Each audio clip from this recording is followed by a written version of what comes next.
Live. Hello, everybody. This is Shane with Mimirs as well. I have a special guest, which I've been hyping up for the show, Mr. Metawave. Thank you for coming out and hanging out with us tonight and For having me. joining us here. Uh, so, I guess, long story short, me and you know each other from Twitch, yeah? Uh, Yep. dive right into that. And known you for, I want to say it's been about a Out of year here. now. Yeah. Yep. And you've kind of helped me overcome some stuff I was dealing with, like giving advice and stuff on your Twitch channel and everything. So I guess start off by telling me, like, how did you get into meditation? Okay. That's a great question. Are you talking about this lifetime or the other ones? Whichever one works better for you, like whichever one you want to talk about. All right, cool. So I think I've always been kind of interested, and we've talked about a lot of stuff since we first met on Twitch, right? We've talked about meditation, spirituality, conspiracy. Won't say the C word. We talked about aliens. Talked about all types of stuff. So growing up, I was always called to something. I went to church a lot with my mom, and my family was a little religious for a while. Some of them, and I was always trying to find what worked for me. I knew there was something more to life. A lot of people say that, right? I didn't know what, right? So I did things that could get closer. Peak level sports, snowboarding. I was a swimmer in high school, and I would move to music, and things that just kind of brought me to the cusp of life, almost to the other side of where I knew there was something more. And then I went to college, and while in there, I met a friend. He's been on Twitch. You've seen him. Michael Obi-Wan is his current name. He's been Yeah, the yeah, yeah. Frog and Visions in Blue. And I forget how we met, but it was over, like how me and you bonded over the same type of stuff. And he was intrigued too. And I told him things I was into, what he was into, and he knew there was something else too.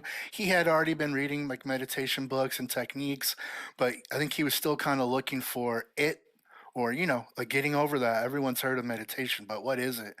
And I remember he found in the local um, newspaper with all the concerts and stuff, there was a free meditation seminar for 2 days.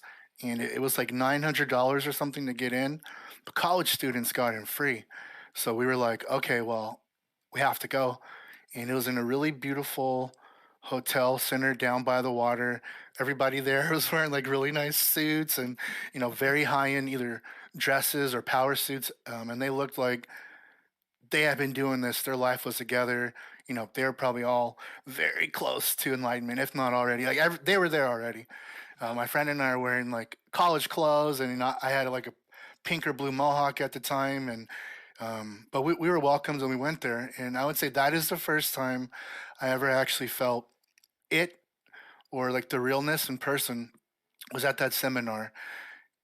We kind of knew that probably wasn't going to be our teacher, but something about that energy, we just knew, this is the real deal. And we left that weekend and said we probably won't go back to this person. It was way too real, and it felt like it wasn't for us. Fast forward like 10 years, totally forgot about that, and I go in and out of like the 9 to 5, you know, uh, tr- girlfriend, dating stuff, and then trying to make money, careers, like just living and working in the world, and really forgot about the call to spirituality or higher self or the truth of Dharma. And then I was going through a little rough patch in life. And my friend, the one from college, Michael Obi-Wan, he said, "Hey, I'm gonna move back. Can I stay with you for 2 weeks until I find a place to stay?" I said, "Of course." And in the 2 weeks he was staying with me, he had looked up in the same paper, and he found a meditation place. He went. He came back and said, "Hey, you got to go." I don't know why I went. It was Wednesday, middle of the workday. I should have been busy. I had meetings at this time. It was a very important time of the year. I don't even remember the day. I remember just what happened. And I went with him, and it was my friend Michael Obi-Wan, myself, and then a teacher lady. And I kind of just went to support him because I knew he was like really looking again, and I wanted to be a good friend.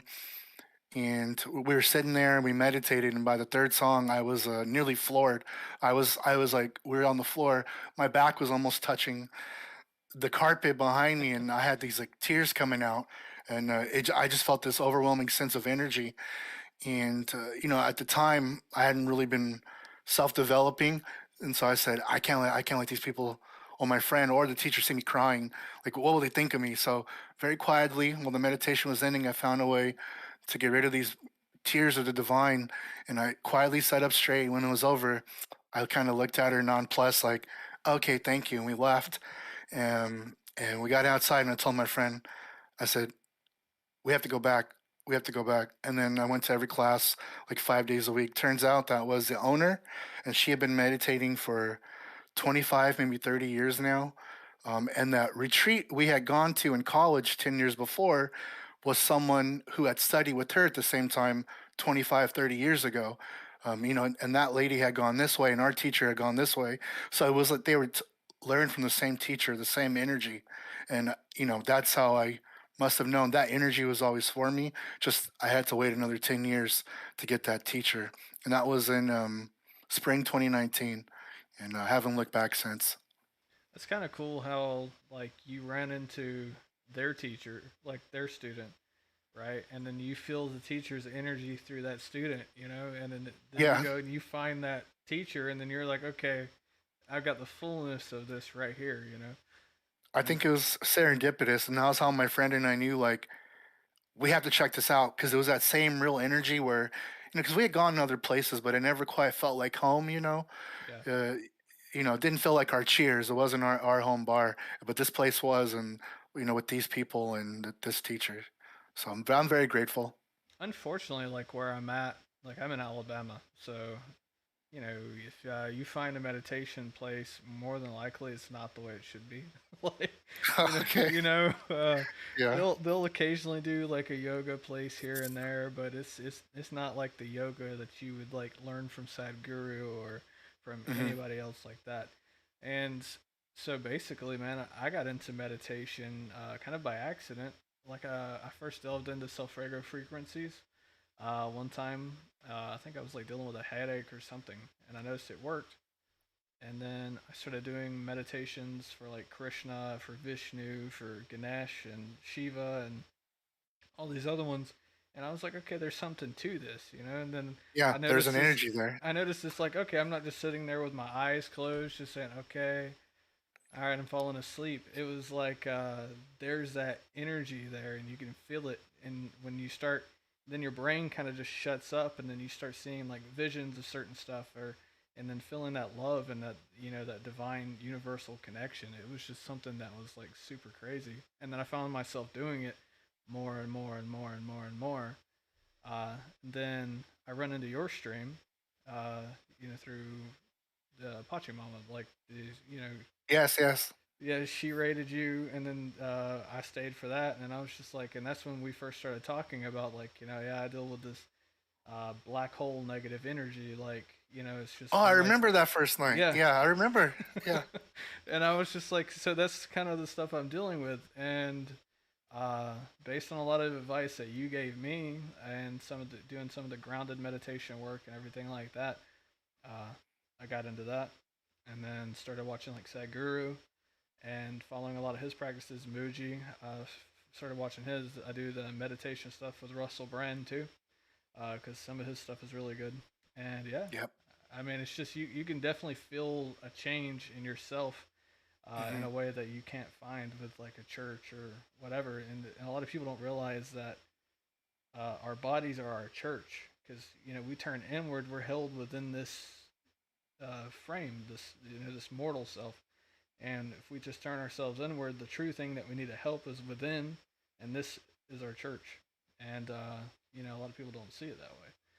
And so it's cool Yeah. that you had that experience, that you felt that. I really do think my friend and I were fortunate to find our way back. But I think, it was probably always meant to be the same with, you and the Twitch channel, and it gets rated into where I'm at. And, I'm on the topic that could help you. And then you still had to choose yourself to want to change and do the work. And, and the fact that the thing's called to you means it was always there for you. It's just a matter of when you found it. So that's beautiful. I think with how meditation is viewed, I think these days it's starting to become kind of like how people look at yoga. Like, do I have the Lululemon pants and do I have a beautiful man bun and how cool and pretty can I look in Yeah. a perfect posture? But it's good because it's become more mainstream and it's invited into more homes, and that just leads to higher awareness. For those who actually seek that, and so I think meditation too. That is something. That's something I wish can be taught in school to children's. Just non secular meditation. You don't have to teach about, you know, um, the Buddha or anything. It probably help, but really just to teach kids kind of how to deal with their emotions and their thoughts. It's not a cure all for mental health or something, but it helps. It's a benefit. It's not going to hurt them.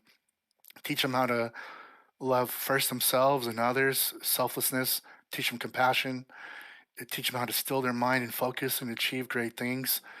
And I think, instead of putting someone in detention, I would put them to a meditation class on campus. And, if they're ready to do the work and sit there, I think, they'll be a very changed person.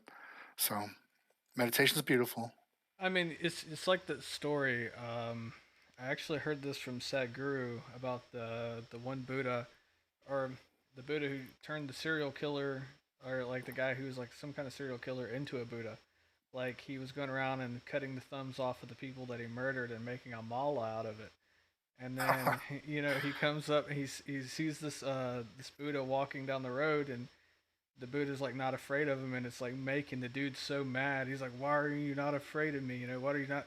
And then within an hour, they said he turned the guy into a follower of his, into a sage, and then sent him back into the city where he murdered all of these people, and had him beg for food or beg for money and everything, kind of like the monks usually do. They kind of live off the people. They sit with the ball, yeah. Yeah, and made him do that, and he got stoned. And then the Buddha ran in and stood between them, and he's like, "Hey, I sent him here. You guys need to quit." And I think the huge moral of the story is like no matter how far we think we have gone into this darkness, into this negative part within ourselves, we also have the ability to change. Uh, Hmm. we're constant, we're changing, we're evolving. Obviously, if you look at the human consciousness alone in the past year from 2020 to now, since the age of Aquarius hit in 2020, actually, it was about this time last year that it hit. Yep. And there's a huge awakening happening now where people are like, hey, something doesn't seem right. We want to be more spiritual. We want to meditate. We want to buy crystals. We want to look into star seeds. We want to look into alien life. We want to do all these things. And it just shows how the human consciousness can evolve if pointed in the right direction. And it's really funny how it's always small. It's like sometimes microscopic things that you will see play itself together to kind of lead you down that path, all in all. And it's pretty interesting that way.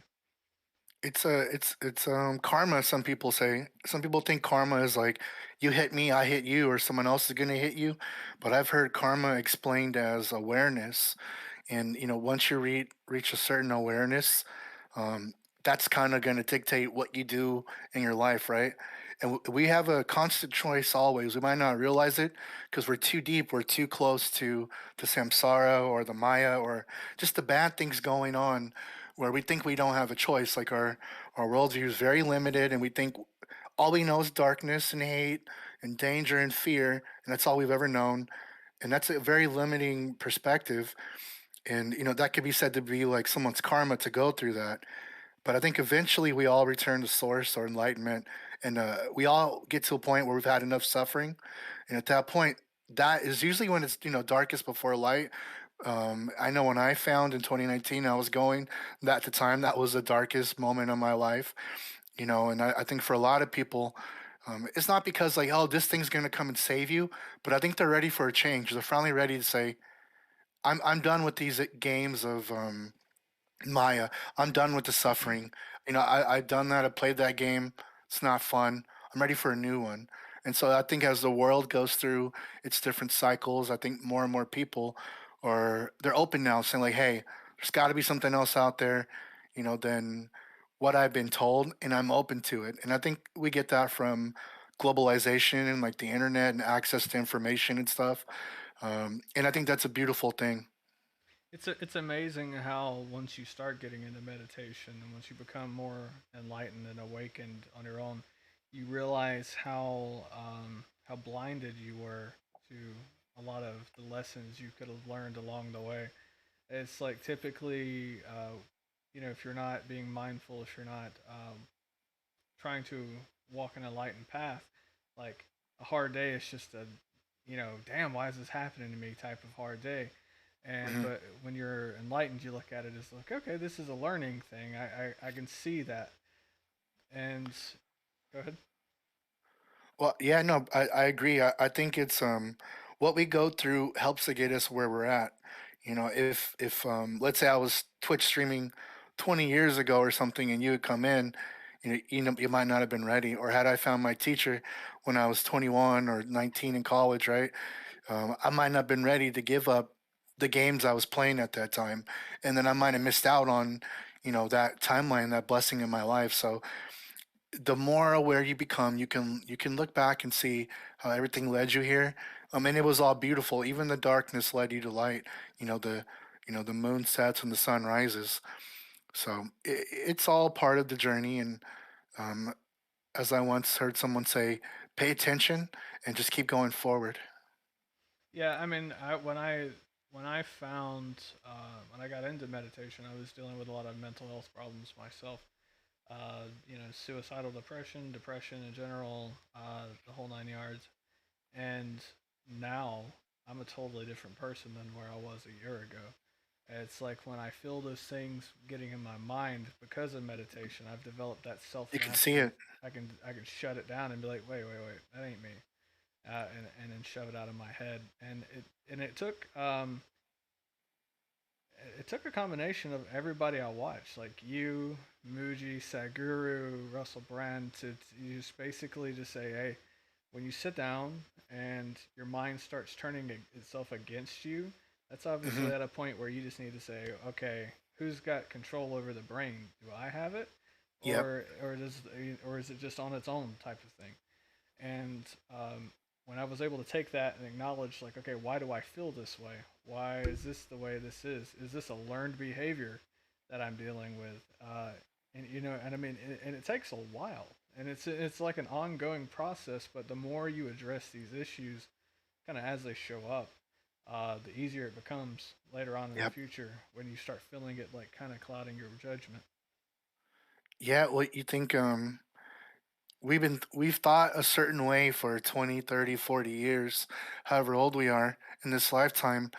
And to then, once you get meditation and mindfulness in the mix, and you're able to now be aware of the thoughts, and the thoughts just aren't constantly going, and always telling you what to do. You can tell your thoughts what to do or just stop. They say when you first start, you want to point your thoughts. First, you want to be aware of them, then you want to point them towards light, and then eventually you want to stop them. There's different schools on that, but being able to have the gift of mindfulness when these thoughts come up, and especially the dark ones, you can acknowledge them. And there's like a split second or sometimes longer choice of, am, am I going to let this swallow me up and consume me like how I've done before? Or, oh, do I see this with the light of mindfulness and say, oh, this is a thought, this is an emotion, this is a feeling, it's impermanent, it's transient, it wasn't here always, it won't always be here, and it's as powerful as I want to make it. Do I want to really dwell on this, this fear or this hatred? Or do I want to say, okay, I feel that. All right, it's here now, and breathe into it, let it go away. And that doesn't have to define who we are, a single thought or a feeling, even if it's comforting because it's all we've known, our whole life up until that point. We have the choice to break away from it and choose light, choose something different. So that is mindfulness is, I think, just as important as meditation, because unless you're going to meditate 24 hours a day, mindfulness kind of keeps you going during the rest of the day, when we're out and thinking and living and working in the world and in relationships, with children and parents and neighbors and driving on the freeway and someone cuts you off, it's so easy to forget. And our whole life, we were used to forgetfulness. So I think it comes down to like what you surround yourself with.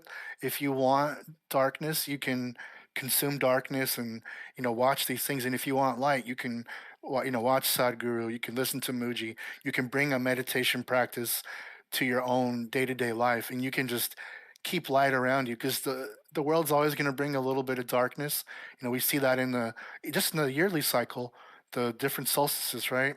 We talked about the light and the June and the summer solstice, and then the winter solstice. So it's natural cycles, yin and yang, death and rebirth. So when we see that, there's always going to be something that's going to happen. There's no need for us to add extra darkness and make this journey harder.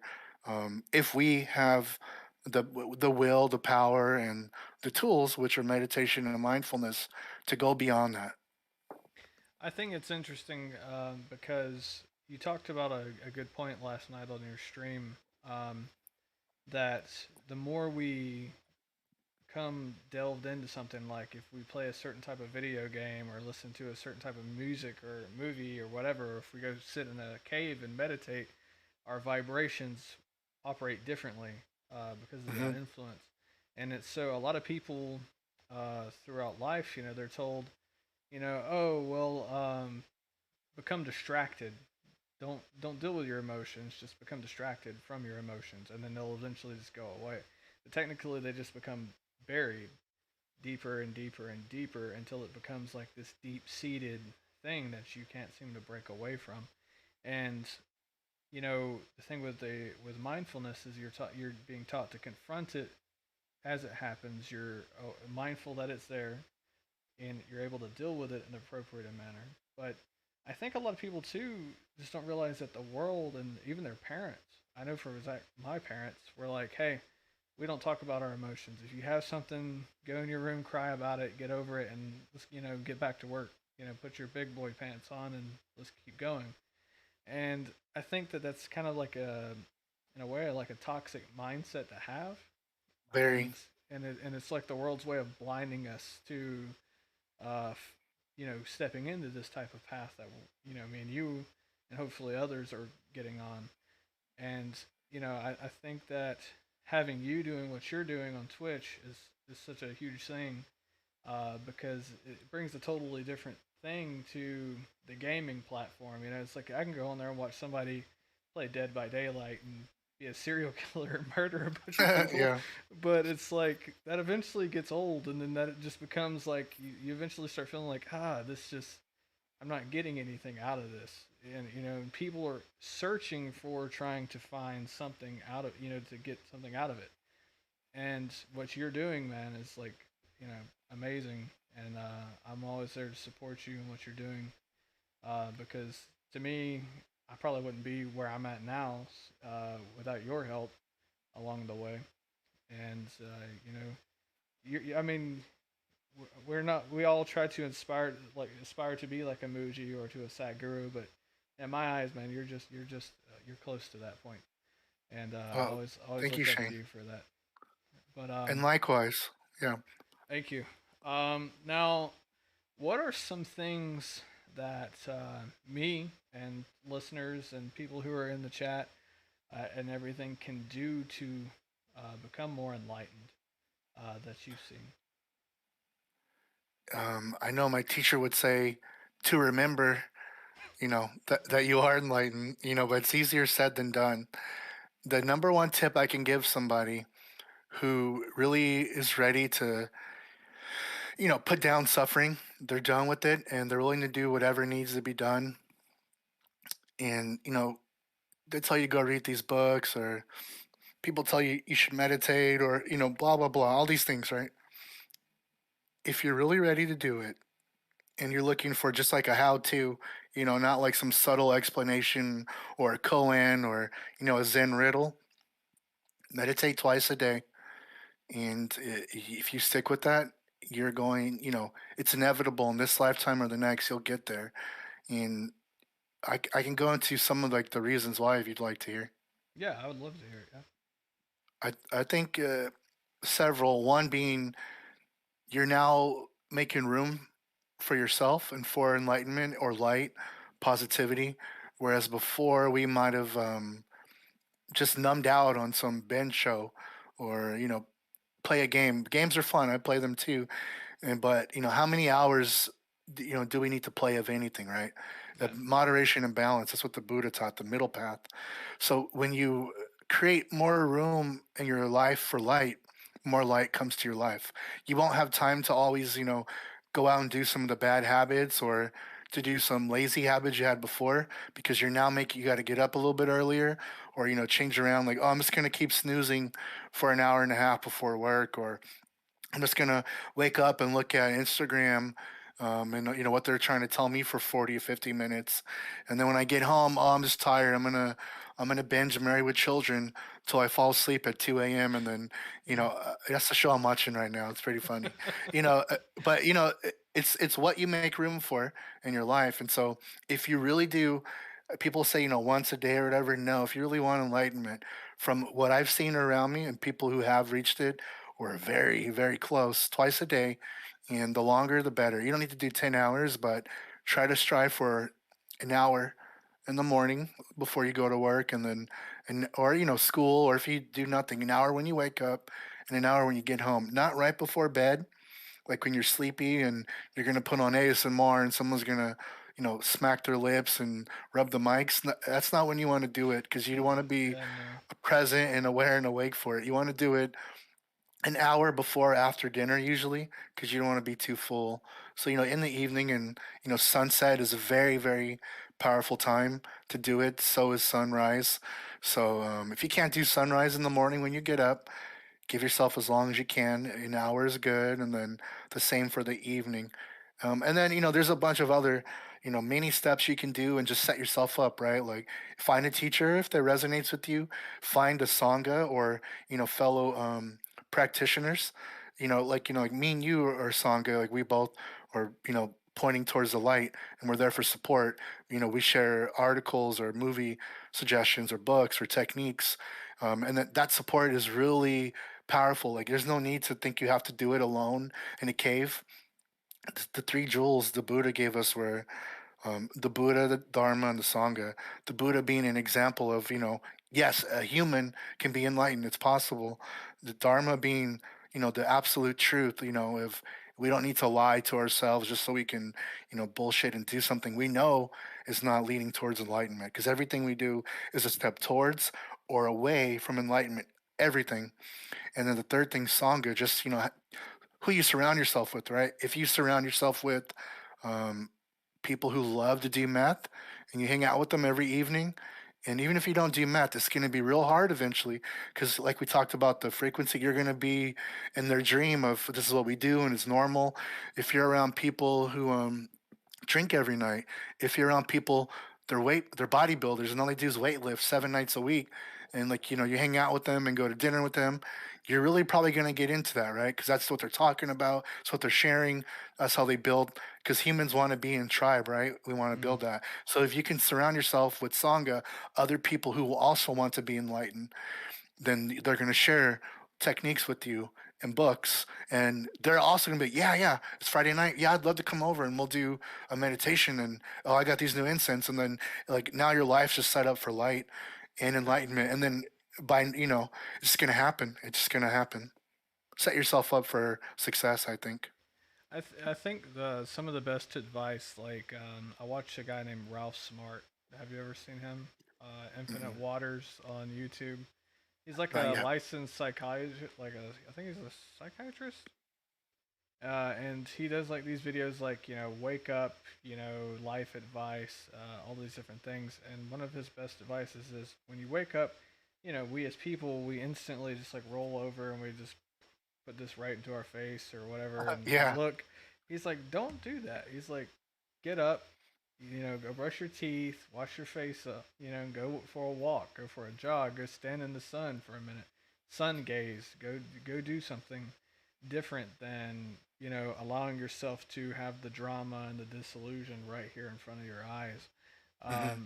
And because whether or not we believe that is that right there, obviously, first thing in the morning, it's going to affect how we look at our day. It's going to affect our entire, emotional and spiritual self.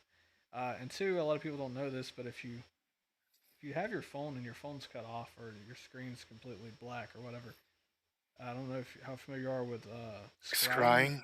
Yeah, it's a scrying mirror that you carry Yeah. around in your pocket constantly. Yep. And it's like no wonder demons come out of it. Like Yep. Yep.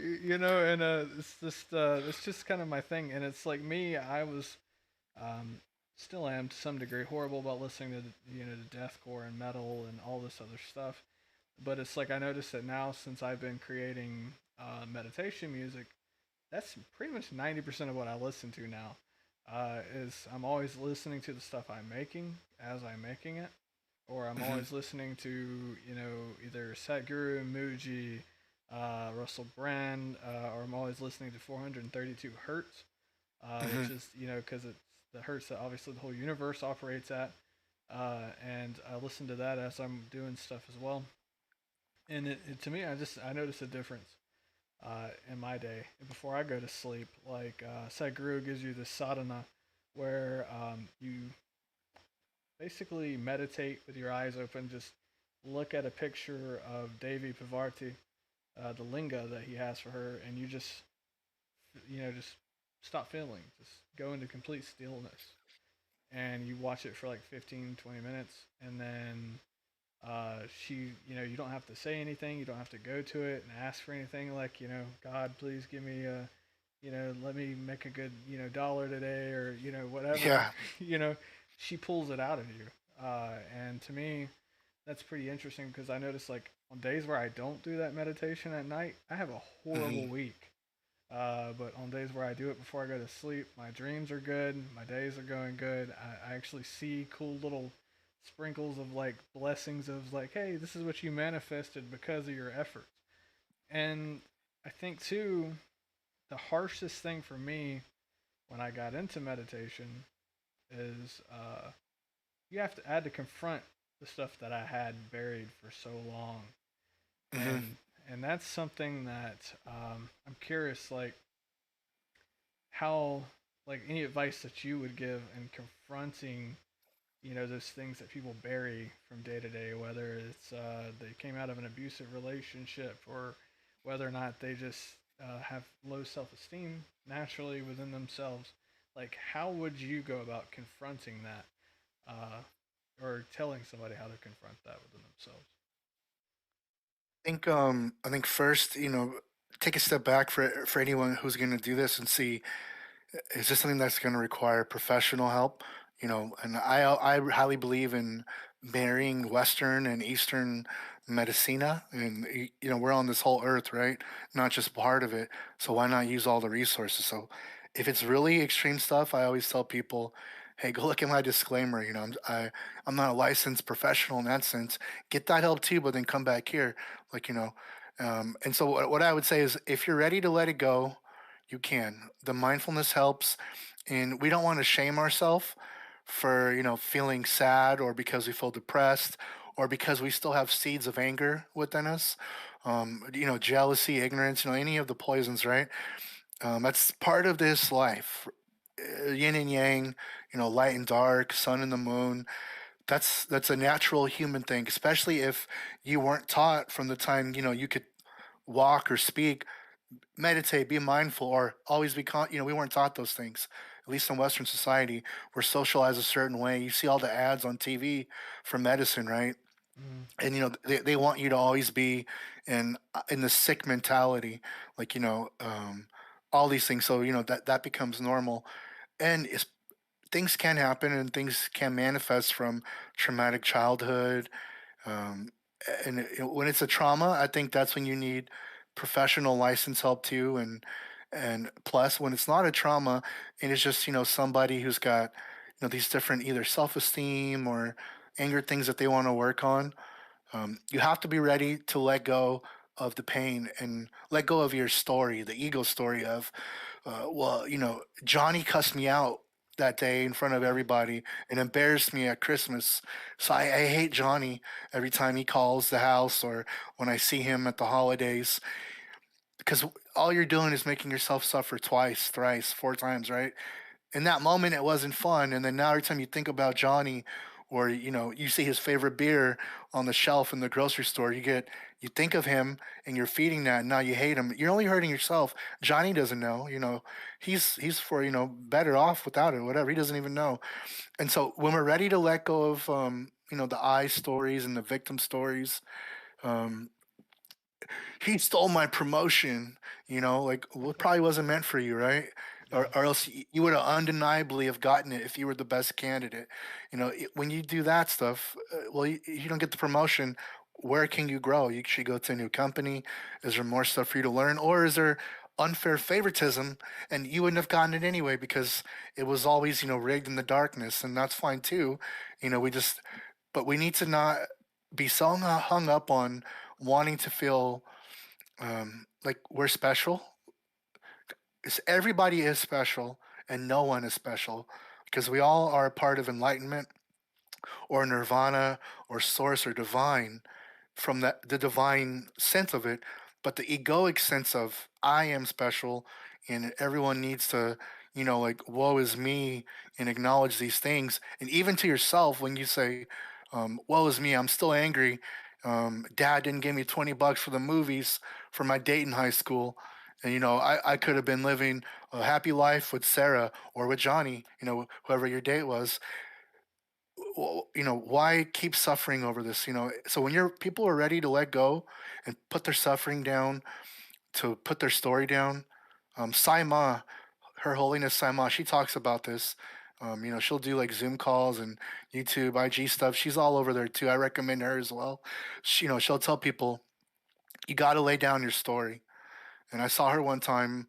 There's a clip that they posted for her.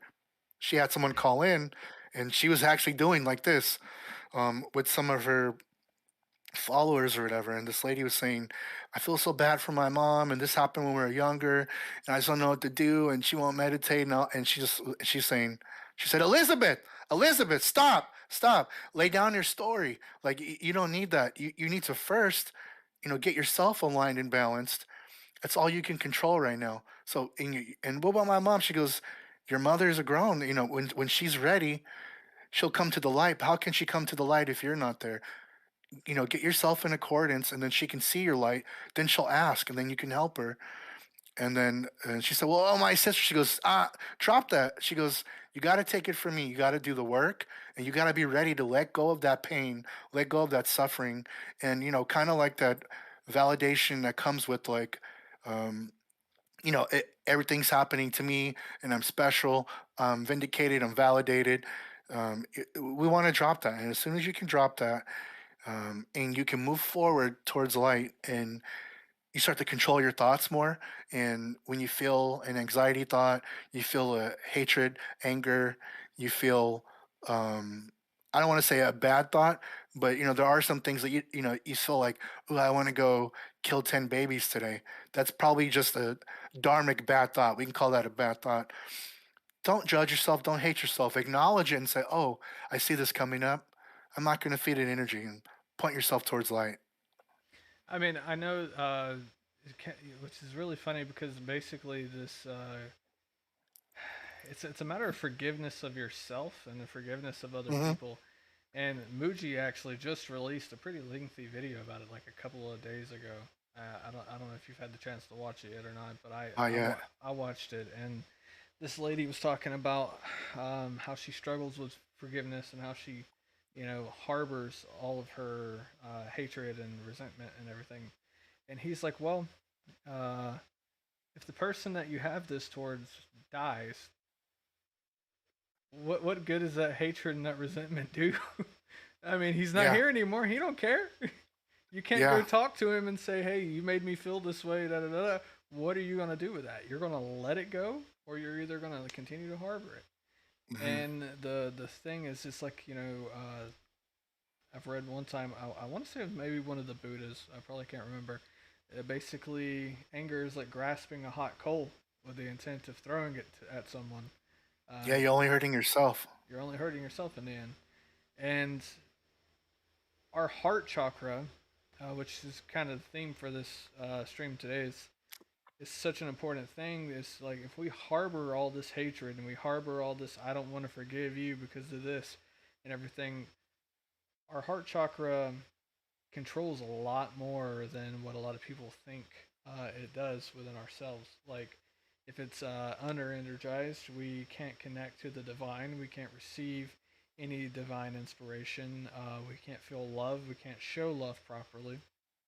And we can't forgive and we can't love ourselves. And uh, when we hold on to these things or have dealt with these things for so long, obviously it's going to have a detrimental effect in the long term. But it's with me saying that, I say this. It doesn't mean that it's not fixable. Hmm. That we just have to be willing to turn ourselves inward and just say, look, me holding on to this hatred and this bitterness is like hooks burying themselves within my ethereal self. Like, we need to just free that, free ourselves from this, and we're giving these people control over us, whether or not we Hmm. want to admit that or not.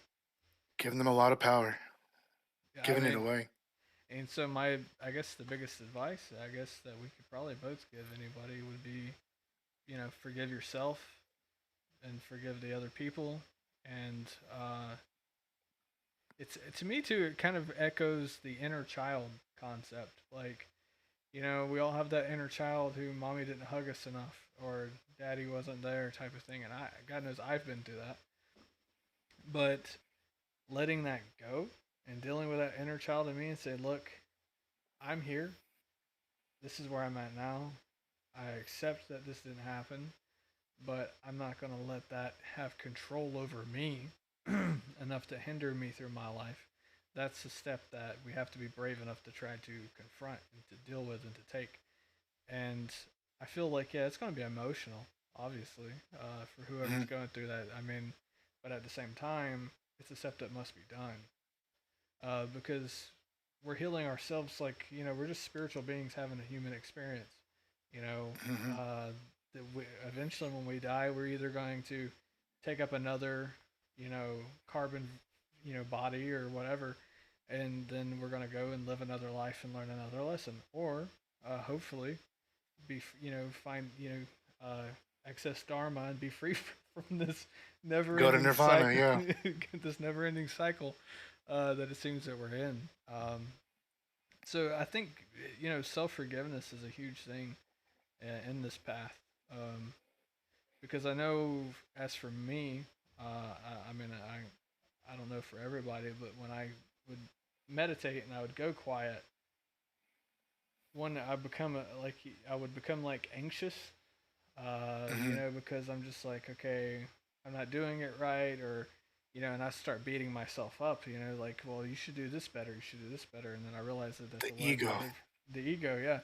And then the other side of me is like, well, making up excuses of, oh, well, you feel this way because your mom, or you feel this way because your dad. The And I'm like, ego. and there's that inner Yeah. child with that big bruised ego saying, hey, and it's a matter of taking that and just saying, I am me. Hmm. As Muji tells and teaches us in all of his videos, it's just, if you sit there in silence and you listen to your thoughts and you take all these things and you move it away, you just find out that this is all stuff that we have acquired in this life, and what remains is who we It's truly are. eternal. Yeah, and we're Yeah. just eternal beings. We have some people in the chat here. Uh, Hello to Ian and to Oscar. Uh, so Oscar, you're from Mexico.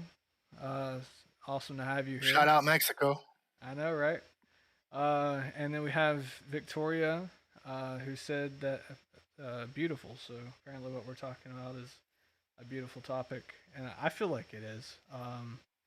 It's a wonderful topic. I love having these types of discussions, and Me too. My favorite. if anybody likes these types of discussions, I'm gonna keep shouting out Metawave here. You can go find him on Twitch at Metawave1. Is his new Twitch name. He changed it, so it's Like two still days ago. So you go find him on Twitch, show him some love and support him. He does a lot of amazing, things there, discussions, tarot readings, also a lot of his synthwave music that's really awesome. The Kundalini Awakening meditations and stuff that you do is really great. So the link Thank you. is also to his Twitch is in the description. So for those of y'all who want to check it out, just click that link and go give him a follow and a Large subscribe. donation. No, I'm kidding. Yeah, No, I'm kidding. go give him a It's not large about the money. donation. That's kind of like Uh, me with this. Is it's just like when I decided to do this, I'm like most of the money I make here is just going to go into buying the VSTs and stuff I need to continue making the music, and just yep. ever evolving this project. Um, so go back to this. I have a few because I have a few questions. Obviously, I've sent some Can I of them say to one you. more thing about the inner child Yeah, before we move on? of course. Yeah. So I don't do a lot of inner child work, or maybe I have, and I just didn't know that's what it was. But the one thing I've come to realize recently is you were saying like mommy or daddy didn't hug me enough, or like something happened. Um, the thing I came to realize personally, and it's different, right? There are some things that are just horrific that people go through, and that's never inexcusable. But when we look at the egoic sense of like when we make excuses for why we are today or whatever, the one thing I can say is the people in our lives, whenever we met them, they were literally doing, and us too, they were literally doing the best they could in that moment. And it's not to say like, oh, I know you could do better. You could have gotten a better, you could have gotten a better grade. You couldn't have. You would have, because in that moment you chose to play PS5 or go out to the dance and not study. That was like the choice. That was the awareness. That was like the karma level. You could not have gotten a better grade, or else you would have. The parent could not have said "I love you" more, even though they shoulda, woulda, could have. It's not. It wasn't able. Like they did the best they could, whatever they gave. And this is not to make excuses for toxic behavior or traumatic things that had no business happening. But you can see this even like if you're in the grocery store and someone cuts you off, and then you say, "Hey, I was first," and they ignore you and they go about. That person is probably doing the best they can, and that's you can look at it from a compassionate side of, well, like this person feels like so small or unnoticed that they needed to cut me off and then ignore me to put me down, prop them up. Like that's got to be a rough mind to live in. In a combative mind, always putting down others, hurting them. There's no beauty in light because that's not really selfless, right? And it's not you're not giving and all that. So we shouldn't feel pity and we shouldn't make excuses for bad behavior. But when you can reflect on it and say that person was probably doing the best they could at that time, and now in this moment, so am I. And we don't have to, put that in our bag of, drama. And like you said, if they died, are we going to keep carrying it? We can just drop it and let it go and say, I'm sure they're doing the best they could, or else, things would have been different. And, that's so freeing for ourselves, and it makes things just lighter and easier to move forward and move upward. So I just wanted to throw that out. It kind of reminds me of something I was watching last night, where I was watching Beyond Belief with George Norrie. Hmm. I don't know if you've probably seen it. You said you I had think I've heard Gaia. of him. I haven't seen the show though. I had Gaia for a year. Yeah, so I just got Gaia, and I've been binge watching a lot of this stuff on there. And George Norrie pointed out something, and then after he said it, I was like, I've done that once, but I haven't done it again, and now I'm doing it again today, since he brought it up. And so he was like, one time he's like, I've been on a plane for, you know, 30, 40 years, traveling back and forth, and he's like, and never once have I really ever looked across the plane and said, these people are individuals. Like, what the hell? What's going on in their individual lives? Yeah, He's never thought about it. He's just like, he's like, I know what goes on in my life, my daily stresses, what I deal with, my spirituality.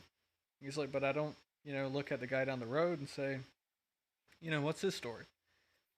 What's, how can I help him in any way, shape, or form?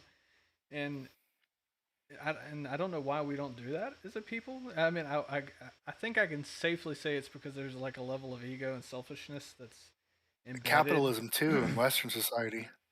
and we're all greedy. I mean, it's just Yeah, we're afraid that a person's gonna either a ask for money or time and resources and everything like that, and yeah, it's just sad, it's a and lack mentality, I think. yeah, and you just don't know. It's like, for example, though, it's kind of like what you were saying. Your parents did the best they could, and it's like for my parents, I know their struggles, and uh, do I think that they didn't love me? No, it's just kind of like they did the best that they could do. Whether or Hmm. not we were poor, whether or not we were rich, whether or not I was hungry, whether or not I was full, they did the best that they could do, and there has to be a level of love and compassion and respect for that. Instead of beating them around and being like, "Oh, this is all your fault that I'm this way," Yeah. um, to some degree, we allow that because as kids we're impressionable, and when we deal with these stuffs, the stuff we immediately as a child thinks this is our fault, like, Hmm. and our parents don't think to kind of say no, this isn't your fault. Yeah, this is this way or Or they tell whatever. you, yes, it is. Yeah. Like, Yeah, okay, this is your fault. Yep, yep. You're the reason why we're arguing. Yeah, that happens. Yeah, I've been there. I've been there. But it's just the biggest advice I get is it's like my wife tells me all the time. She's like, "We're different than we were then. You have to Hmm. confront that inner child and just say, hey, I'm sorry you went through that, but this is kind of like where we're at now, and Yeah. this is what we know now." And as a kid, we don't comprehend like, oh, our parents could have had. We don't look at them as an individual. We Yeah. just What did they go through as a kid, yeah, and we don't and learn are they them. now doing the best they can from like what they went through? And, your parents probably didn't get to meet Muji, and their best friend probably wasn't Bill Gates, neither was from my parents. Yeah, Had Muji and Bill Gates been their best friends, or my parents' best friends, we probably would have had a different life, and but the beauty is even the suffering and the pain that we all go through, we can either be a victim of it or a champion. We could keep letting it beat us down and just go on autopilot and play that story and hold on and grasp to cling, be attached to the story of I and ego. Or we can be a champion and say, hey, I went through all this and now I'm willing, as powerful as that felt, I want to reverse that, transmute it, and use that much energy that I use for suffering or self-doubt or self-loathing. I want to use that for self-discovery, self-growth, self-care, and I'm going to focus on light now. Darkness before, now it's time for light. And a lot of people, like we said, get pushed towards the spirituality, and they're or finding their true self or growth or happiness just after the darkest hour, because now they've seen, yeah, I am done with this game of pain, suffering, Maya. I'm ready for the next game, and then hopefully eventually, we're done playing, and we, like you said, we go beyond. it says the I'm done feeling sorry for myself Hmm. mentality, and I've had to do You've seen that it in the several. movies, right? Yeah, Yeah. it's like the end of the second act, and Luke just got beat up, but then Yoda comes and tells us something, and then he goes back and he saves the day. In an alternate movie, he could have just said "Screw you, Yoda," and then like Death Star blows everything up, and that's the end of the movie, and we wouldn't have Jar Jar Binks, so maybe that wouldn't be such a bad reality. But I digress. Jar Jar Binks. I mean, I do. I'm convinced Jar Jar Binks is a Sith Lord. I'm just saying. Mhm. Behind the scenes, yep, he's the one that pulled the strings with Palpatine. I think, yeah. Because you do see him mouthing it behind him that one time. It's pretty interesting, actually. I could talk about that all day. So I don't like Jar Jar Binks. I don't think anybody did. So, what I know from watching your streams, you're huge on books and book collections and different things. So, Books, yes. what are some books that you would recommend that have helped you on your along your way? Do you like books? And I would say, since I've started on this journey, about almost 3 years now, I have started more books than I finished because some of them are just so good. I like to take little nuggets and really integrate them in my life, where I'll go do a Twitch stream on a chapter, something I learned about 2, 3, 4 hours. And but there's been a lot of there's some I've read and they were great and good, and there's some that really impacted me and changed. Some changed my practice, some changed the way I thought about stuff for awareness, but some really just almost, I wouldn't say satori, but like really drastically changed how I looked at life and my practice overall. And I'll tell you some of them. One of the first ones, when I was first starting and I was kind of learning about the chakras, which is one of the main modalities I use like on my Twitch stream to kind of convey what I'm trying to say. I went to my one of my teachers and I told her I want to know more about the chakras, and she laughed at me and she pointed to a book on the shelf, and it was called Chakras for Beginners by David Pond. And David Pond, in this book, he's able to capture the essence of the seven main chakras in a very digestible way. And he has some meditations at the end. But reading it, it took me a month because, or a little bit less, but you probably could read it in a week or less. I wanted to live through each chakra that he was saying, because he started with the root and he gave the lesson on here's what the root chakra, here's its domain, here's like an underbalanced or underactive one, here's an overactive one, here's some examples you would see in your life if you have this, here's practices or things, mindfulness tips you can do to heal them.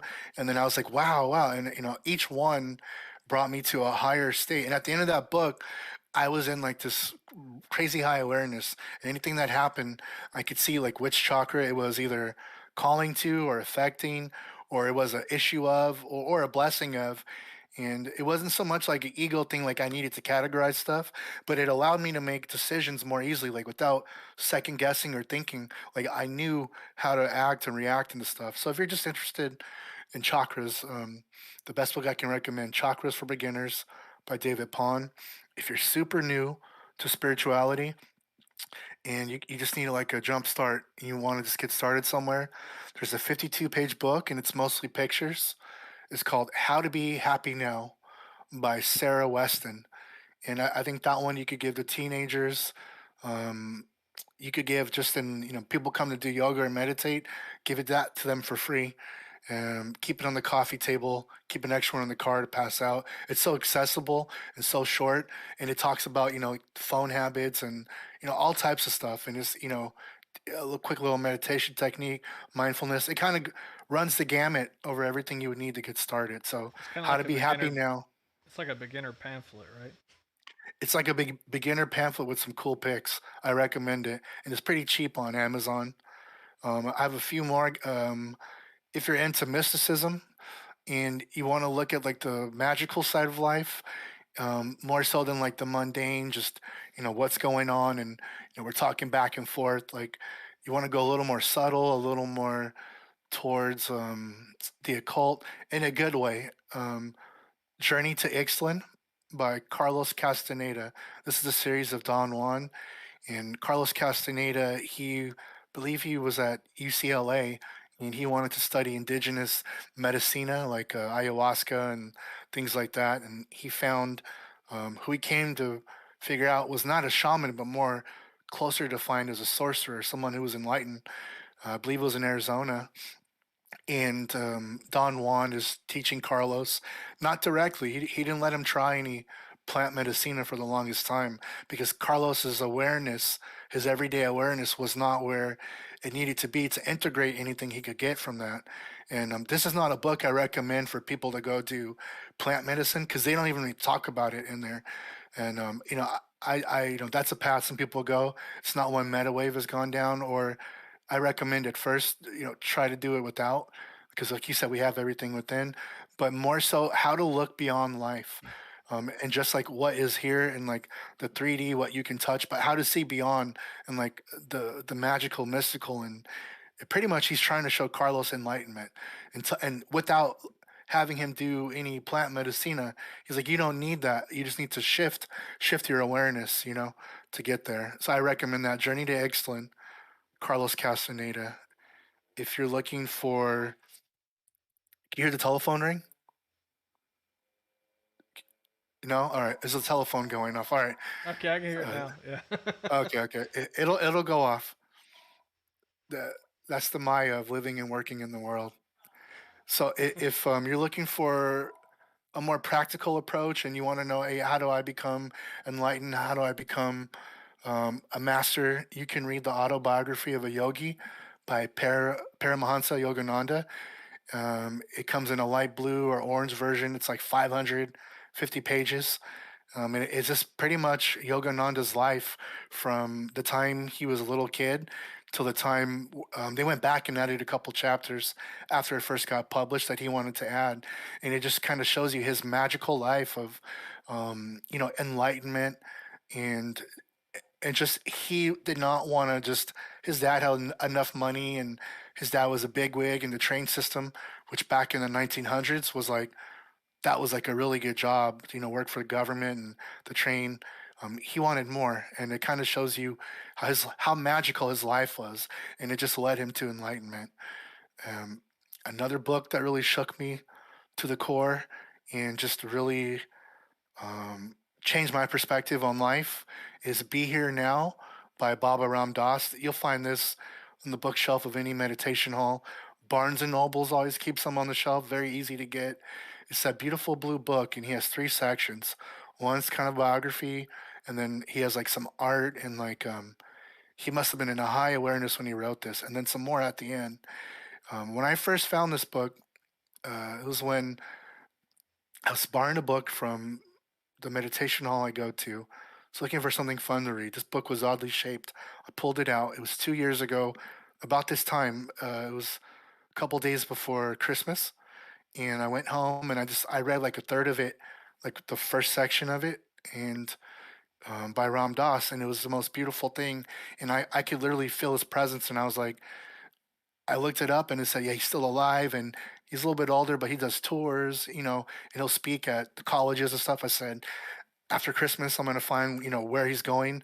I want to be in this guy's presence. And then I fell asleep reading the book. And when I woke up, I had a text from my friend. Ram Dass had passed away in the middle of the night. So, I never got a chance to go hear him talk, but, you know, that was always a very special spiritual experience, I had there. And I think he really put his energy in that book, Be Here Now by Ram Dass. And then I have three more. If anyone's listening, they just want to get like a fast track. This one is a talk series you can find if you just Google the Lakshmi series and then the word Rama. He's an American. He was an American Buddhist teacher, mostly here in California and all around.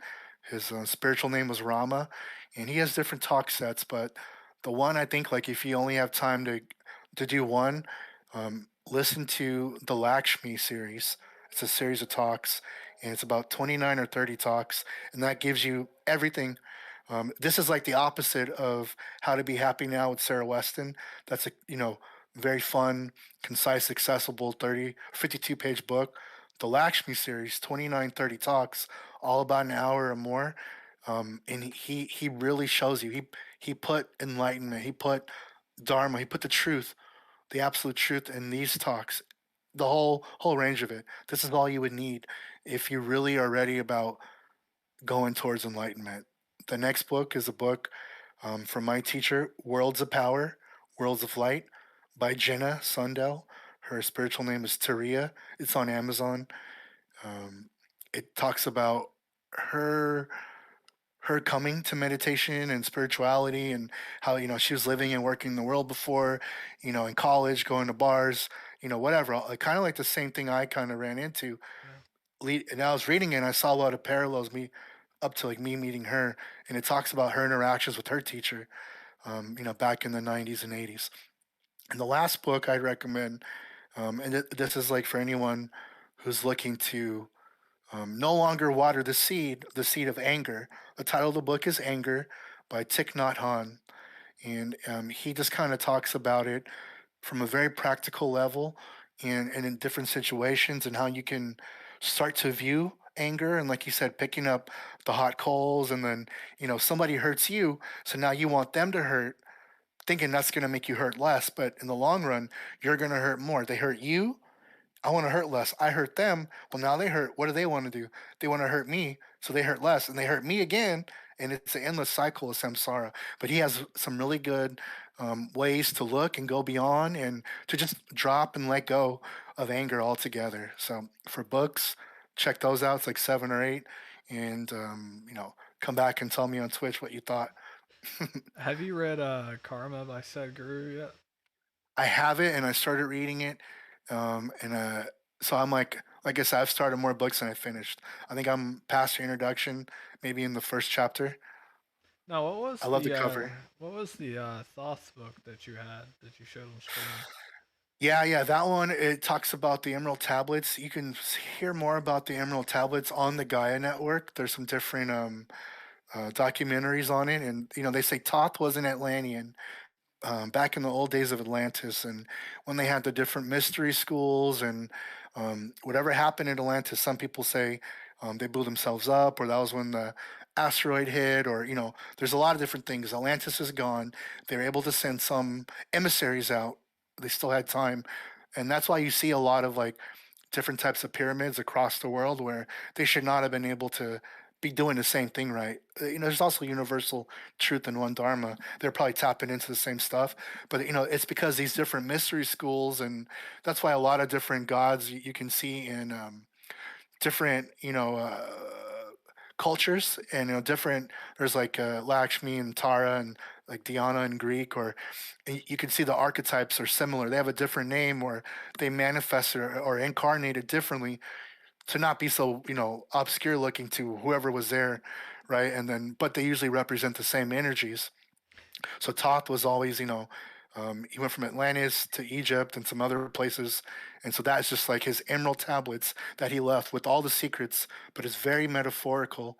Um, what's on there?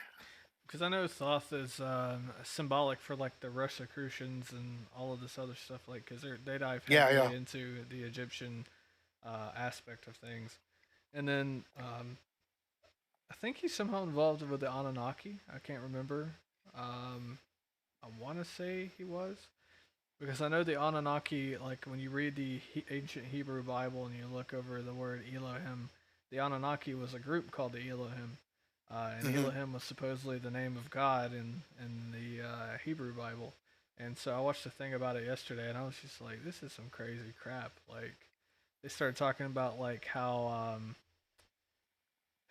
basically there's a book in Hebrew, which is basically the creation book. It's not Genesis, but it predates Genesis, where Hmm. it's like told from a perspective of somebody watching God create a human body. And they said that they created humanity with letters and numbers, right? So a guy who studied this was like, letters and numbers, like what do we have that's with letters and a periodic table of elements? Hmm. So he goes and he compares the periodic table of elements, and then when he comes up with the elements that create the human body, it spells out the word God in Hebrew, Sanskrit, Arabic, and all this other stuff, right? Of course, In the yeah. same way, but it says God eternal within us, like within the body. So to Very me, true. and I'm like, and if the Anunnaki, like they said, obviously meddled with our DNA as time went on, to kind of make us what we are today. That they encoded this within our DNA, and that they did some Japanese test in Japan where they took bacteria and they took Einstein's theory of relativity on a piece of paper and dissolved it next to a nuclear waste thing. Went back and looked at that DNA for the bacteria, and it actually had it in there. Like it Wow.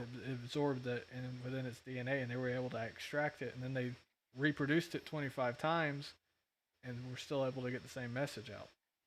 And so to me, I'm like, that's some crazy stuff, like mind blowing stuff. And it's like when you the thing I've found that it's easy to do is like when you're on a path like this in enlightenment, sometimes you can get too deep, and you just gotta Hmm. like step back a little bit and say, okay, let me stay with the basics before I dive like a little further into this. Yeah, I think that's good. I think there's so much out there, right? And now we have the internet, and we have language, Google Translate and stuff. So anything we want to learn or see or seek is out there.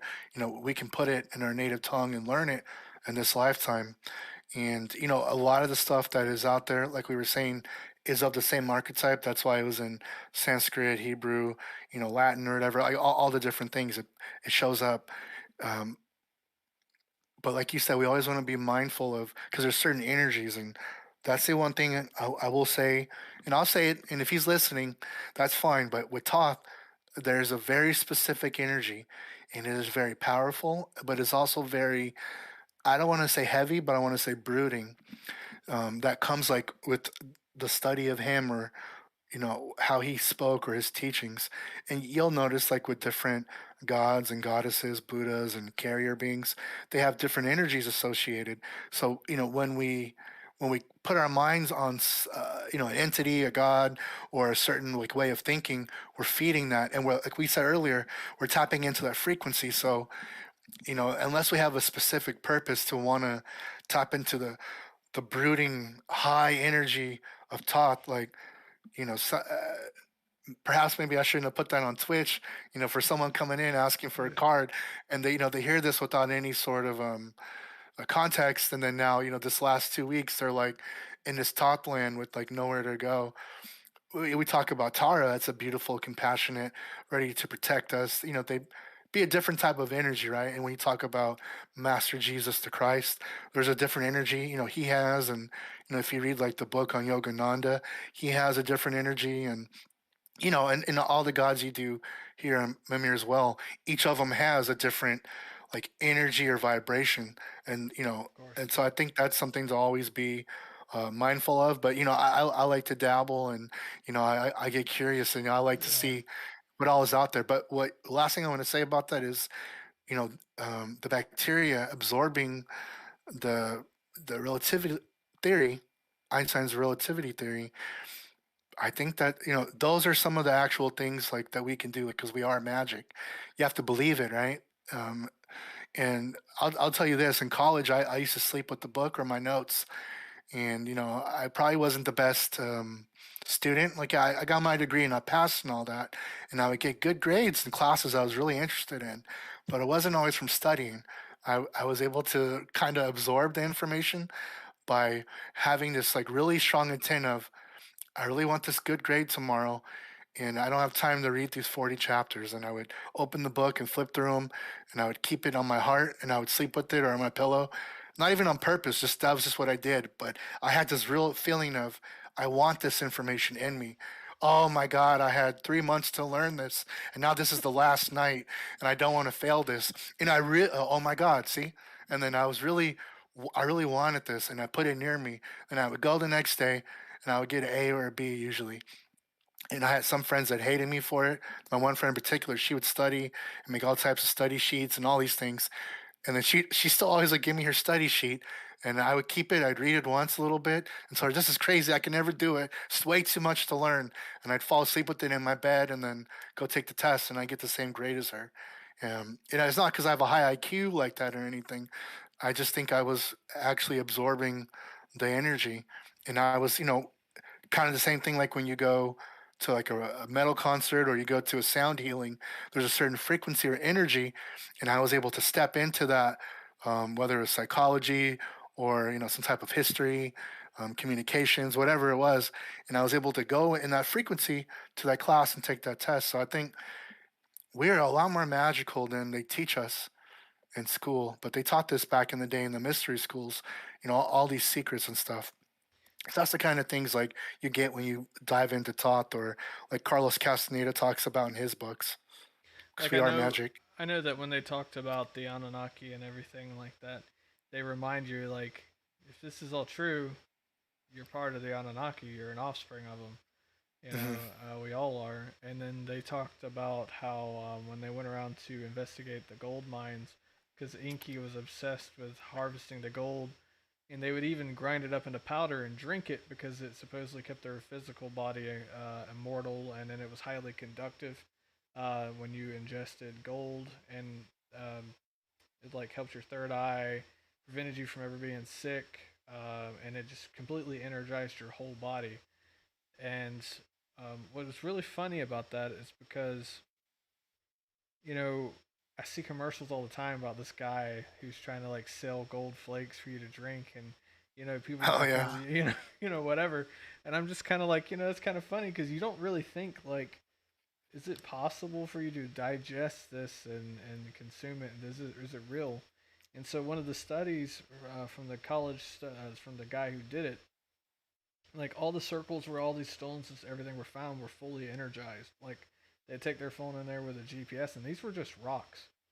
And the GPS would stop working, or the phone would Hmm. die. And it's because all these stones were basically like a reactor. It was just fully energized. Stonehenge does it. All of these stones across all of South Africa do it. And and he said what's really interesting is he said if you take these stones and what they're doing in their energy, they're like reverberating energy as a sound frequency that is below what we hear with the human ear, but it's there, it exists, and that's the reason Wow. why Yeah. that's why you feel it while you're there. And so it goes to show it's just like frequency and sound and the reverberation and everything. If we can listen to that and become physically healed or become awakened or our pineal gland become decalcified, uh, how much is what we're listening to affecting our DNA, affecting our A physical lot. self? It's a lot, and that's the reason why words are so powerful. Uh, They're you know, spells. That's why it's called spelling, yeah, because you're doing spells, and the curse word because you're cursing something. You know. and I mean, and that's what a lot of people don't tend to focus on. And it's unfortunate.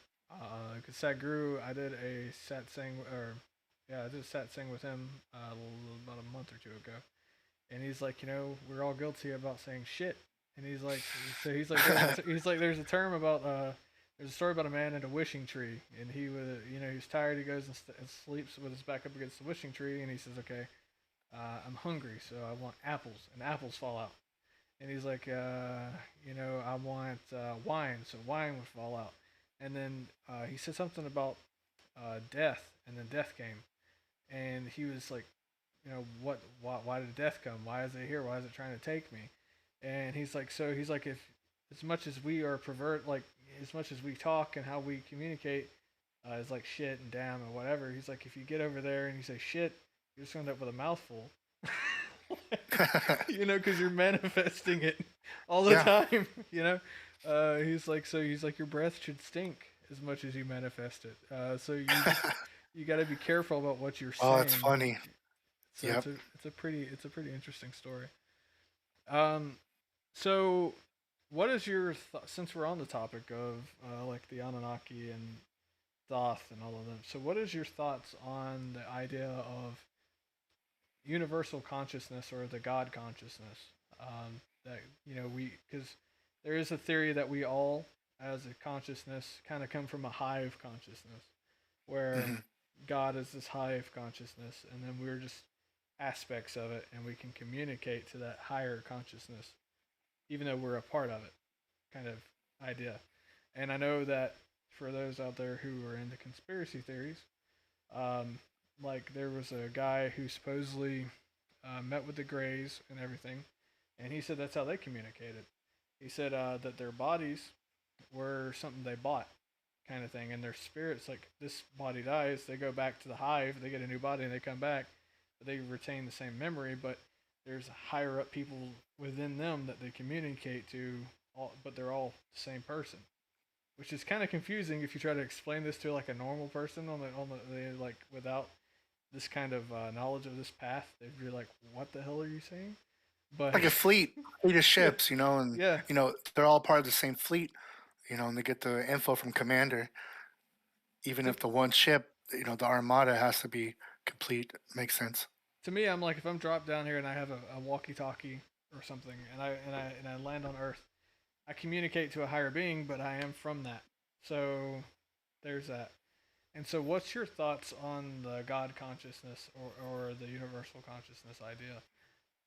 So I think people use like different words and phrases to talk about, um, you know, something like this. So, in regards to like, did we come from a hive mind? What I believe, and I think there's room in this infinite world for different truths. I think we did all come from enlightenment or source, or we all come from the same thing. That's why they say, if you hurt her, you hurt yourself, or his story is your story, things like that. Um, and that's like a nice lesson, right? But like to really think about it, if we all are, going back to nirvana, and they talk about your higher self, and then, they say everything under the sun's already been done, and I'll notice I'll have a thought, or I can think of someone and ping them, or something I want to do in a very specific way has already been done, and you can verify it much more easily now with the internet. So I think, like you said, like we all are connected, both on like the energetic level that we're here. The way bees communicate and stuff too, and they have the queen. The way there's a fleet. Um, that is not something that I think for the individual, at least for right now, has too much importance because then um, probably with everything we've talked about too is like because then we're putting a lot of form and precept on these ideals, and then we're losing beginner's mind. Beginner's mind has unlimited potentials, and an expert who can classify and identify everything, they're now living with a narrow view. So I do think that we all are a part of the same thing. And I think, trying to um, we want to get less. We want to cut off ego. We want to shed the layers of what kindergarten taught us and middle school, and TV we watch younger, and movies and society. We want to get back to our true enlightened eternal nirvanic self, and I think that is where we're all connected deep once you go beyond all the ego stuff. And I think when people are able to reach enlightenment and they're in that state, there is only one truth. There's only one, Dharmakaya, only one absolute Dharma truth. And, they can see it for what it is. So whether that's connected to everyone else or some higher thing, or whether they're able to now see from the truth without any preference or expectation or preconceived notion. But I'm not against the fact that there is a higher consciousness. It would totally make sense, even with the Greys having the technology to go create a suit where they can communicate, but they're an individual, part of the collective. That's just kind of how like any of our stuff works, right? Even electricity coming in your house. That is electricity, but it's only part of it, right? And it's coming back from the grid, right? But the grid is connected to all the electricity. The grid goes out, all the houses go out.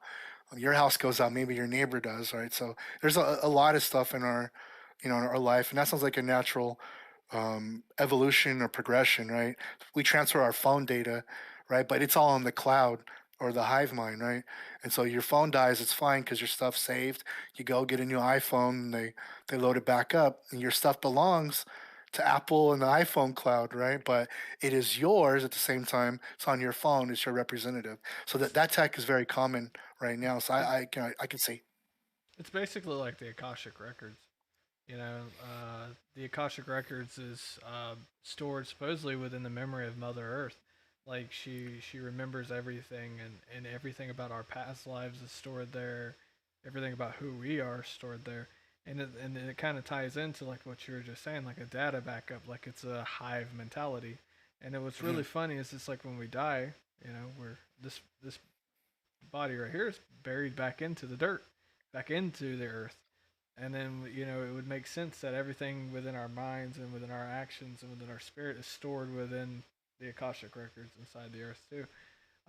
It's kind of funny you said that, because I was thinking it, like as you were saying it, just the Akashic records just kept kind of standing out to me a little bit in that. I think the Tibetans talk about it a lot too, with like the Tibetan rebirth process, and anyone who believes in reincarnation. Like the jiva or the atman or the soul doesn't go away, and but your memories kind of go away, right? It's like you're playing a video game with no save data. You're still the player, right? But you come back, and then you do it all over again. And while you're going through the rebirth, you're still you, and you go back to nirvana, and you're presented with a choice. And usually, if you've become enlightened in this time, you can choose how or when or where to go back, if at all. And if you're not, you come back, and it's usually based kind of off of where your awareness was, kind of where you get put now, where you get placed. Um, So, I think a lot of these different schools of thoughts or parallels all come back to, yes, we're all connected. Yes, we're all one. And yes, we go beyond this metawave skin body, or, the Shane skin body on the other side. It's deeper. One time, me and you were both inside Nirvana together. And, maybe in 100 years, we'll meet together over whatever is internet's going to be existing in different bodies, Yeah. but we'll have no memory, but we might be drawn back, kind of the same way, they say it's like destiny, or, when I was in college, went to the one teacher, but we didn't go there. 10 years later, teacher from the same school, like that shouldn't have happened. So, but it's because the energy called back. So probably in a past lifetime, I'd studied with those people, or I had already studied with their teacher, where they had both learned together, and that's why it wasn't until my energy or awareness was ready I got back to it, and it felt like home, and it felt familiar. But I don't have memories, I can call upon, of like, oh, what we did in Egypt, or what we did in the Salem the witch days, or, down in Maya with the Aztecs, But I think if I don't have a lifetime, past lifetime, uh, regression abilities right now. Some people do, when they get there, but I imagine if and when I do get those, I'll be able to say, oh, okay, yep, that was right. I'm jealous of those people, you know? Like, I think sometimes some of these powers or techniques can be an impediment to enlightenment, and people get hung up on, trying to show gold light, or levitating, or trying to be like so psychic they can guess stuff, or, and Yogananda in his book, he goes through and meets a lot of yogis that were, um, you know using powers, not in a bad way like to steal stuff, but from an egoic sense of, maybe they weren't fully enlightened because they were so concerned still with physical here and now, and manifesting things to prove stuff. Whereas, within is what, like you said, is where it all is. And so I think we all kind of get, the skills or the powers that we're meant to have at the appropriate time. And if we never get it, that's beautiful too, right? And that's one less thing we have to worry about getting caught up in a search for power on the way to enlightenment. So, that's kind of my thought with it too. It's just like, you see these people, like I've tried hypnotherapy so mhm, many times to try to like go through this past life regression thing. yeah. And unfortunately, there's not enough out there. Like I require like the here, focus on the Oh, okay. object, Yeah, yeah, where they're like trying to tell me like, all right, close your eyes. All right, now picture a dot on the ceiling, and I'm like, yeah, my brain's just like, what? Like, yeah. because I'm just like, to me, how am I going to achieve this? Because then to me, I'm locked in that my mind's already imagining things. Hmm. So how am I going to know if this is a real experience, other than something I've created within my mind? They might say what you created is what it is, and then, and to some people that's real or good enough for them to be, um, you know, validated or whatever, and they can move on. But hey, here's what I'll say to you, buddy. I'm working hard in this lifetime to forget what I know now and who I think or thought Metawave was. Hell, I don't need a past lifetimes cluttering me up. I'm trying to shed and get clear and go up to enlightenment. So I think that could be something, you know. The way I view it is, I think that it's an emotion that we feel that draws us to a certain thing can determine who Hmm. we were in a past life. Like, to me, I'm drawn towards ancient religions like Sumerians, Egyptians, Norse, the Vedas. And I even had a Hindu stepfather. And when he told me about Krishna and the Bhagavad Gita and all of this stuff, to me, I was just like, that's stuck in my head It like an ear, resonated. yeah, like You were an probably earworm. there. And I was just like, man, this stuff was intense. And then when I learned about these other ancient religions like Sumeria, it sticks, and then Egypt it sticks, and then all of these other things. And it's kind of interesting how that happens, and it's just that's always had my interest. Modern religion, not so much, but the ancient things is what I can connect to the easiest and resonate with. And to me, it's that's where I feel like our past lives can kind of become known. Is like if Hmm. we go to a place and we feel like we've been there before, if we meet a Yep. person and we feel like we've known them before, if we read a book and we feel like we've known it before, Feels uh, familiar. Yeah. to me that's our past life. Yep. It's a very good indicator, and that kind of shows you probably where you're incarnated, and it also kind of flags or signals to you you've probably been a spiritual soul or being in many past lifetimes who gravitated towards the ancient mystery schools and sacred and secret things that were going on. And that's why now they come to you easily, and you're drawn to them and they resonate, and even now you're still seeking more and beyond. So that's just a testament that you're probably a very advanced soul at this point. Which kind of ties into star seeds. If you Star look, seeds. yeah, Yep. if you look at it like first concept I ever heard of that was from you. Like you were Yeah. talking about it, and then I looked it up, and I think I mostly resonate with like an Orion star seed or a Syrian star seed because of my love for ancient history and how it resonates with me and everything along those lines.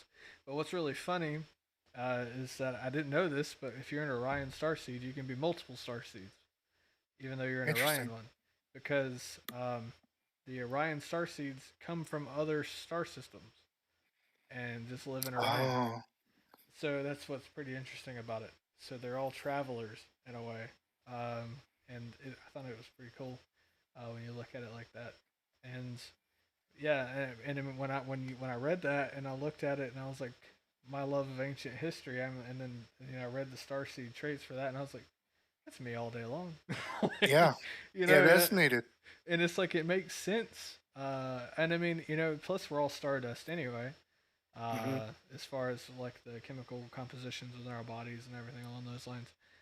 Yeah. And um, yeah, I mean, to me, and then too, if you look at like things like Close Encounters of the Fifth Kind, like communicating with extraterrestrials, maybe the extraterrestrials are interested in us because they still have that memory of who we are and everything along those lines, and they want to come back and check on us and look at us and be like, hey, I know who you are, I know who you are, and like, Yeah. what's up? But to me, it just makes more sense that way. Like we, if we can reincarnate, why would we just reincarnate over and over and over and over again on Earth? And Hmm. from a lot of the stuff I've learned, it's only on Earth when we reincarnate do we lose our past memories. And to me, and they said that the reason why that is because it's part of the learning experience of being on this planet. Now, if I was to die and be reincarnated on um, Titan, to say Titan Hmm. was an inhabitable planet, I would Like Thanos. yeah, I would continue to have my memories. Hmm. But here we choose to rip that out so that way we can see. It's such a deep thing, but it's supposedly like so that we live all at the same time within 10 dimensions, and then we experience this earthly life within 10 dimensions, so that way we learn 10 different lessons, and when we die, we go back, and we've learned and lived every experience and all the possible options, and that's where we can achieve our escape, our nirvana, or our dharma, or what have you. And to me, I was just like, that's a little confusing, a little Yeah. bit, but it's like it's super intense if you kind of dive into it a little bit. And I was just like, man, It sounds like a human wrote that. Oh, a human is the best type of person you could be born into, and it's the final test. But obviously, a human wrote it probably if we were reading it. I think in regards to star seeds, I think it's a cool archetype to look up.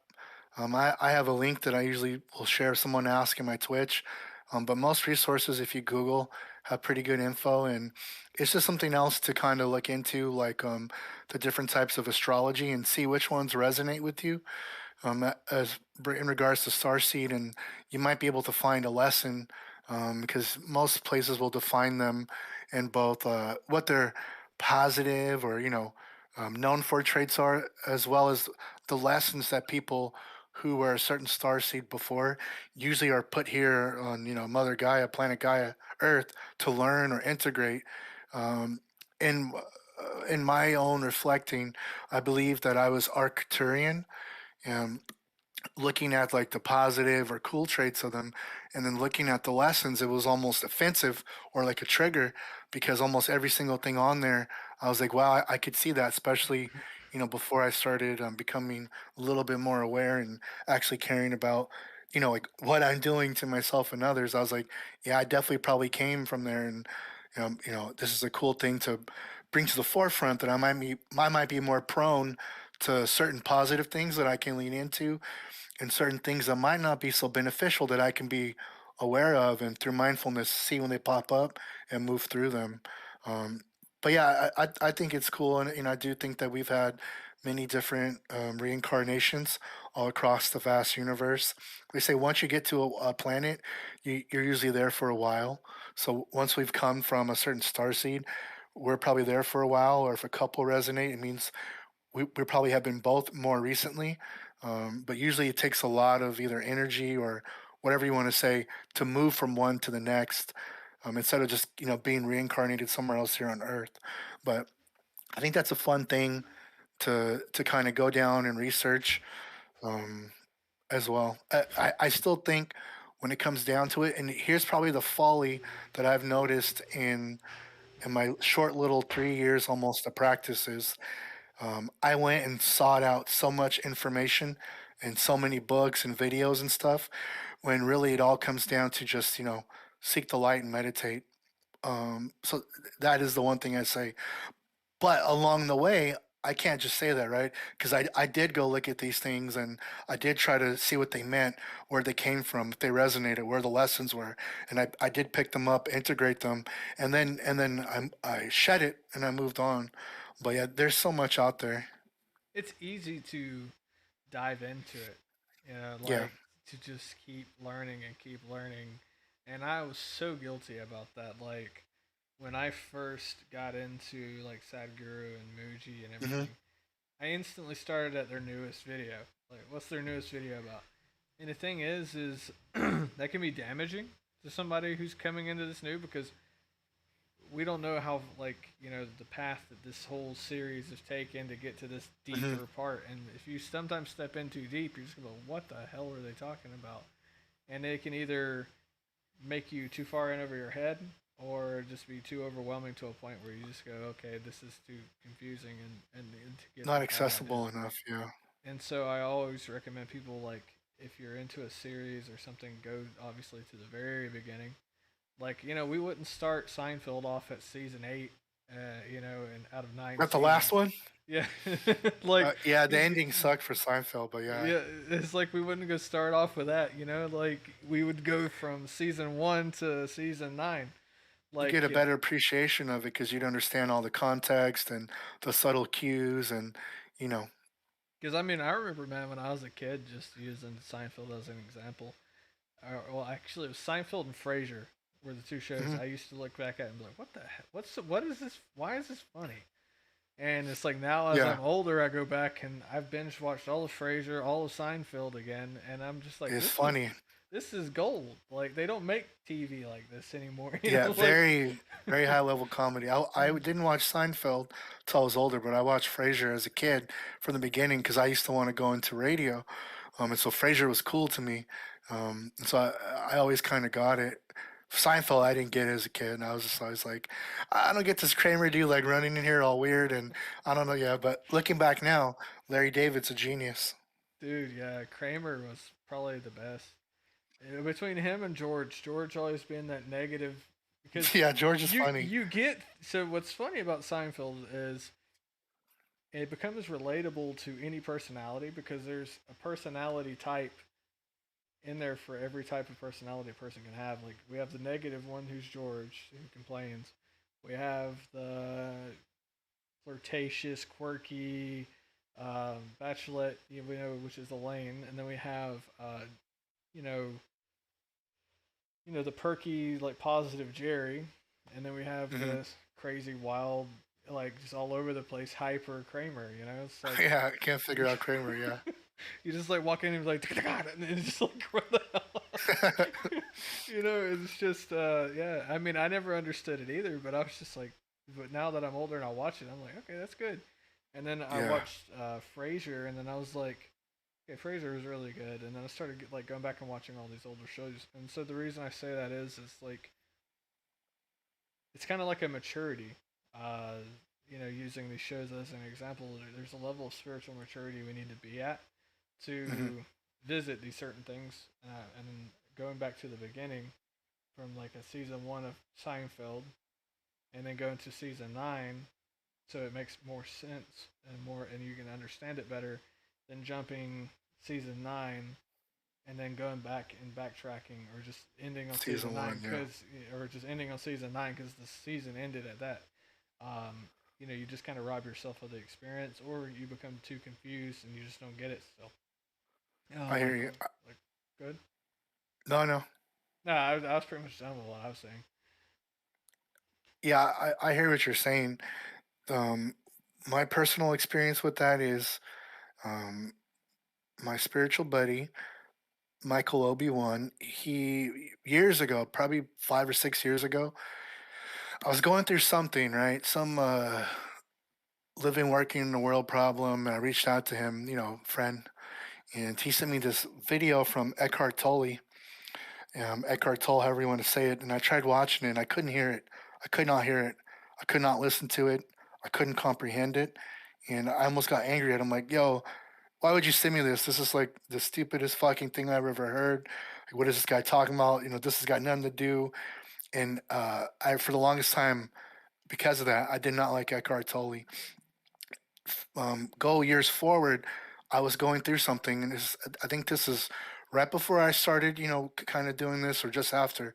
And I asked him something, and he sent me that same video. Come to find out, and I could hear it and I could understand it. And it was accessible, and I told him, "Whoa!" And he says, "Dude, that's the same video I sent you 3 or 4 years ago," and he almost cussed me out. And I was like, I wasn't ready to hear it. And Eckhart Tolle will say that. He'll say, don't try to force my talks or anything on your friends and family because you think they need it. That's just going to make them adverse to the message.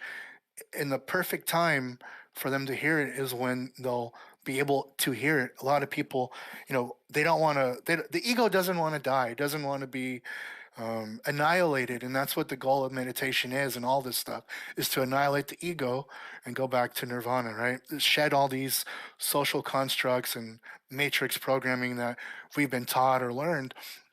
And so, and the perfect timing is when, if we find something, and if it sticks and it resonates and we can integrate it, we were ready to hear it, we were meant to hear it. And then if it's not, it just means that's not the message for us right now, or for today, or for whenever. And that's totally beautiful. And then we should go ahead and we should move on. No, yeah, I totally agree. So what would be your advice to people who are just now getting into meditation, Hmm. and starting to kind of walk this path? Like, how what if someone came up to you and said, "Hey, okay, um, if I go to meditate, I can't seem to quiet my mind," or why would I meditate? It's just me sitting still and falling asleep sitting up, or something along those lines. Like, Hmm. what would be your advice to people dealing with the frustration of being new into meditation and not kind of knowing which direction to kind of go? I would tell them to meditate more. Yeah, And then yeah, if they still listen to me after that, like we kind of just talked about, in the perfect time is when it'll make sense. I think, let's say I had ran into my teacher when I was 17 and I just got into college. She was there in that city already doing her stuff. It would not have, I wouldn't have heard it. I wouldn't have been able to do it. I was too ready and excited for other stuff. I wanted to go into radio, and, I was all about dating. We'll use the word dating, and then I was just skating and surfing, and, I was still playing a lot of punk and metal music. I was all about music. I was not ready for that. But I think in the perfect time is when it'll make sense. The teacher appears when the student is ready, and whether that teacher is going to be YouTube or books or a real person, if something's not clicking, but it's something you really want, like you really want to learn it, try something different. Don't ever give up. and integrate a habit, really make it happen. Because even on the days where you think, the monkey mind's going and you have these endless thoughts and you can't focus and you can't feel the peace or you can't feel the energy, you think this is a bad meditation. There's something still going on subtly. You're still being worked on. And the fact that you're giving yourself this time, you're telling your higher self, I'm worth it. And you're building up a very beautiful habit. Even if you go to the gym, right, and you only go for 20 minutes, you don't have the energy for the whole hour, eventually you will, right? And eventually you are going to have a good workout, or someone's going to see you having a hard time and they're going to come give you a tip. So you got to pay attention to, what's working for you. You keep going forward. And if it's meant for you at this time, it's going to stick. And just know it's so beautiful. And it's kind of like if you've ever picked up an instrument, your first day of practice, or when you open it under the tree or for your birthday and you play it, you suck. How do you hold a chord on a guitar and six strings, and I can't even make it sound. It's all muted, like how to do it.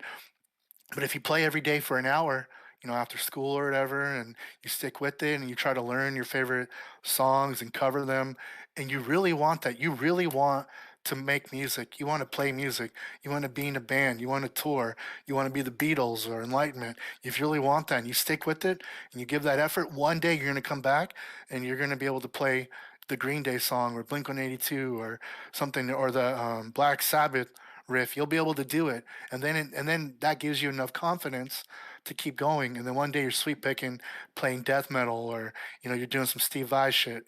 But that doesn't happen the first day, the second day, the first year. You have to really want to be Steve Vai. You have to really want to become enlightened or to meditate. The same with, like, if you want to be a bodybuilder, you can't just work out once a week and then eat shit the rest of the time. That's just not, A doesn't equal B. If you want this, you got to go for that. And then maybe you find out it's not for you right now. You don't want to do it. But I think it's worth it for anyone who's interested. My life has been radically changed by it. I'm a lot more joyous. I'm a lot happier. I'm a lot more at peace. It helps me to thrive more in relationships with people where I don't get hung up on stuff I would have before based off of, like, ego pain, or, oh, I need to stand up and tell you off. I can let things go. And then that just makes things a lot more filled with love and beauty and healing. Meditation is the best gift you can give yourself, twice a day, every day. Um, I don't think there's any substitute for it, and it doesn't. You don't have to pray to a Buddha or a God or anything. Just sit, and if you're having a hard time, seek a teacher. There's so many resources out there. Do what works for you, and always stay pointed towards the light. Don't give up. Make it easy for yourself. If you think a crystal's going to help you, buy two. If you think a salt lamp's going to help with the energy, get three salt lamps.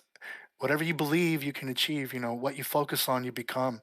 So really believe in yourself that you will get the meditation, and in perfect time it's going to work for you, and you'll reach the peace, you'll reach the power, you'll reach the healing you're looking for, the equanimity, and then you too will be a master meditator.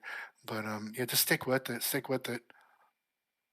Yeah, I mean, it's kind of like what you said. It's like, with me, like playing guitar, it's my damn pinky. I could never get it to to want to Yeah. want to work, and it's just kind of like the same thing with meditation. It's like when I meditated, I just could not keep my mind focused on the moment, like the present, Your whole and it. life, though, your brain has been thinking, and it's not until we stop to try to meditate that we realize the thoughts are almost endless, right? Mhm. Even when you're walking in your house, walking to the refrigerator, you're thinking about, am I going to drink this or drink that? Eat this or eat that? I'm too fat. I'm too skinny. Do I want this? I want that. Is my brother going to be like, you drank the last one? Oh, I got to go buy some more stuff. Oh, do I have the money to buy it? Oh, the money comes in on Friday. Oh, I got to go Saturday. Oh, the sell ends Thursday. Oh, what is Stacy going to think? Oh, and then it's just like and you've only taken two steps in that time. And so the same thing with meditation. It's going to take a while for us to unlearn, unthink.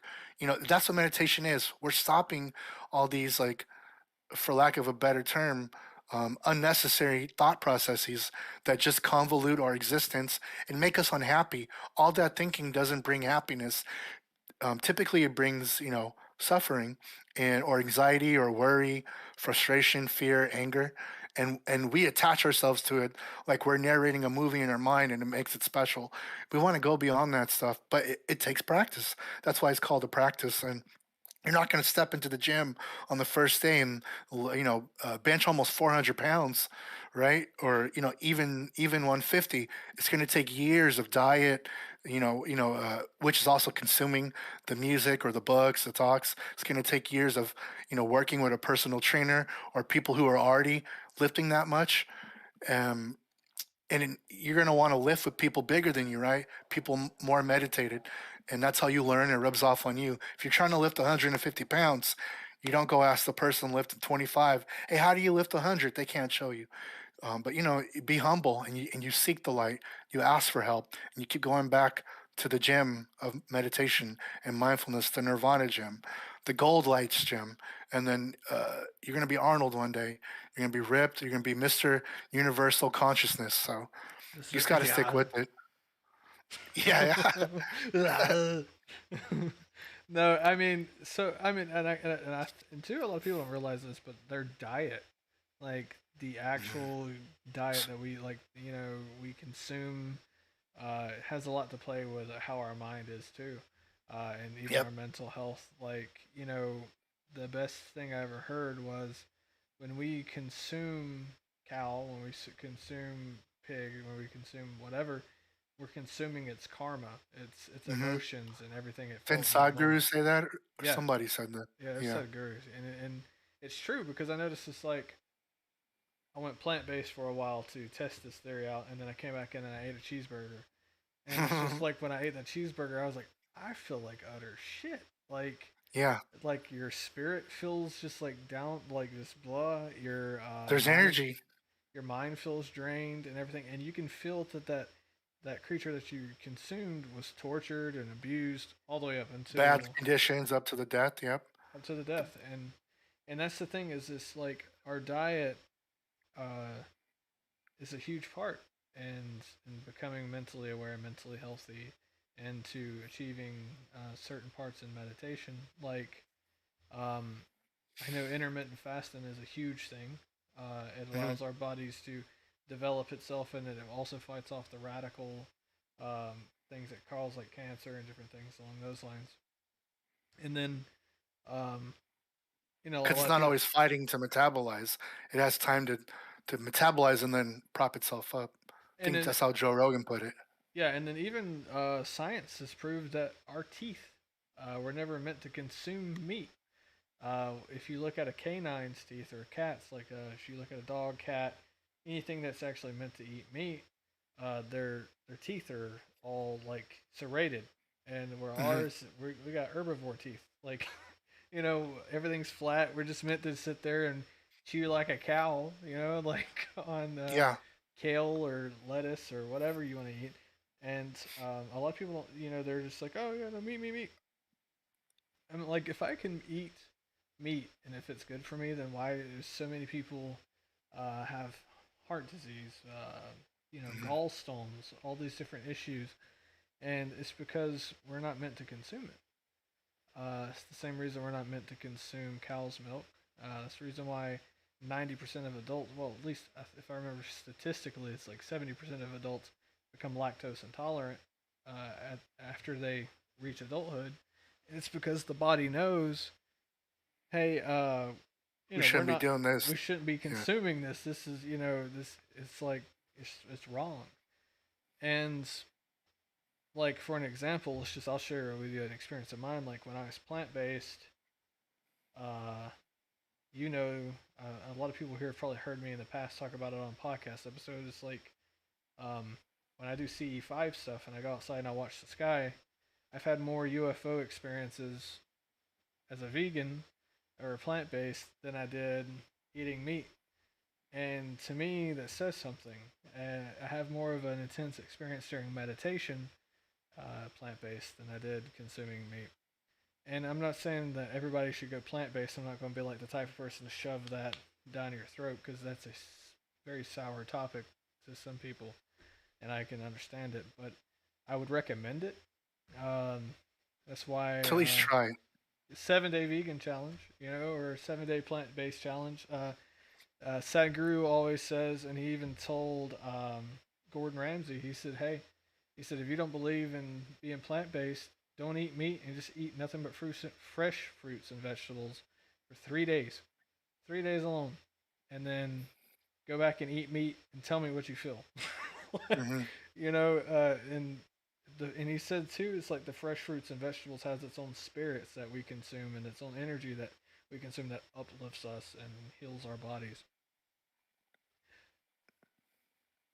Everything has the energy, and like the same when we consume certain friends, right? There's certain energy and different friends we keep, or like we said, the music you'll listen to, or the books you read. So like whatever we consume, that's what we become. So knowing that, they're all alternatives to eating like tortured cow or things like that. Um, they try to make some with better living conditions or locally sourced, grass fed.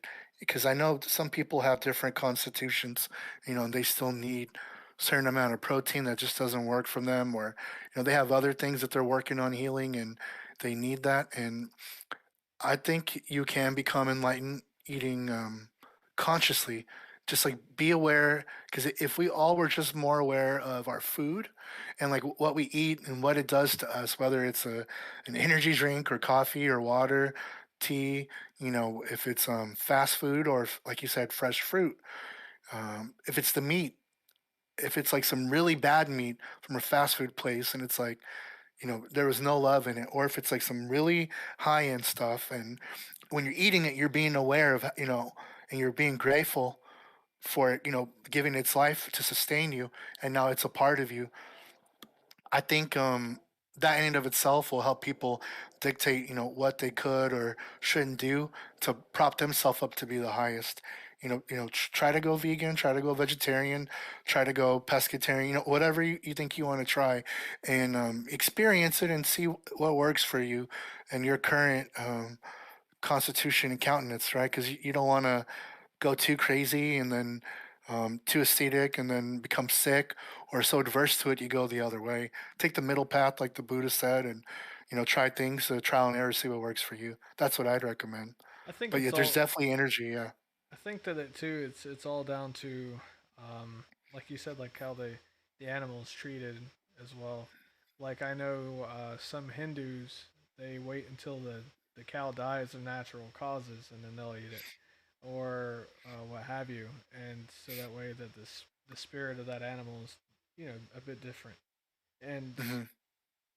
it's rough, especially being in the states, and especially where I'm at in the deep south. Everything's deep Hmm. fried. Like they'll deep fry anything down That here. hurts too. Yeah, that really hurts. Like the Yeah, butter, frying, processed corn syrup, all that stuff. There's this really lethargic, heavy energy in them, starches, and you can sugars. feel it.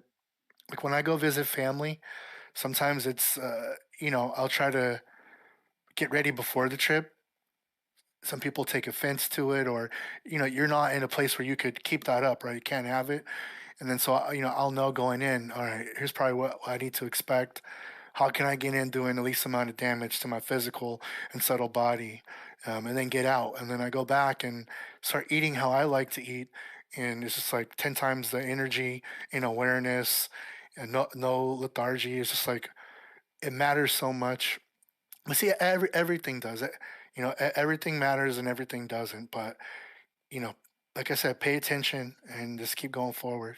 I think too. My advice would be don't eat 30 minutes prior to your meditation, because if Leave you an hour. Always leave an hour. yeah, because if you eat and then you go and meditate, you're just gonna You're be like that. meditating on pasta, or you're gonna fall asleep. Yeah.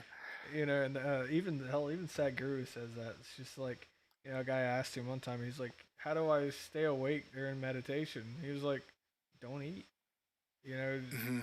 Prior to it. That's the reason why, typically before he does like a public meditation or a sadhana or satsang or whatever, he makes you fast for 2 hours. And if you do Hmm. eat, you eat a light meal prior to doing it. so that way Makes you more aware. you're more aware, you're more mindful, you're more energetic. Because I mean, I don't know about like a lot of people like go out to eat and then they go to a movie. I'm like I refuse to do that. Like I'll go to a movie and go out to Go to eat because sleep. Yeah. I don't want to be in there like just like Yeah, yeah, totally. in a It's hard to coma. stay Yeah, awake. and it's pretty rough.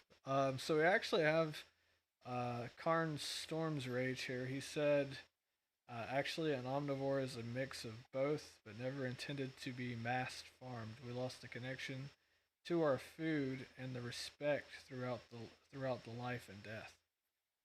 So yeah, you kind of talked about that just a second ago. Like, it's a matter of how we respect, you know, the food that we consume.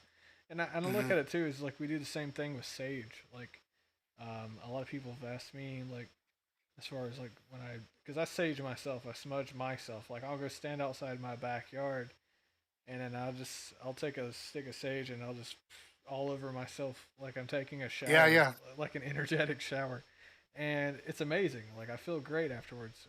And the thing is like you can do that, but you take that sage and you thank it, like thank you for your sacrifice for the work that you do in removing these negative energies from me, Gratitude goes such a far long way. because it's still a living object. It's everything's got its own spirit, and and it's willing to be sacrificed for you to be free of all this negativity and all this bad stuff that we deal with.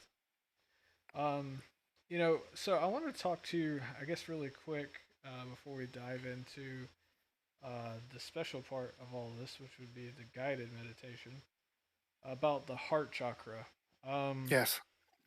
so you're probably better at versing this than I am because We'll see, huh? Heart chakra.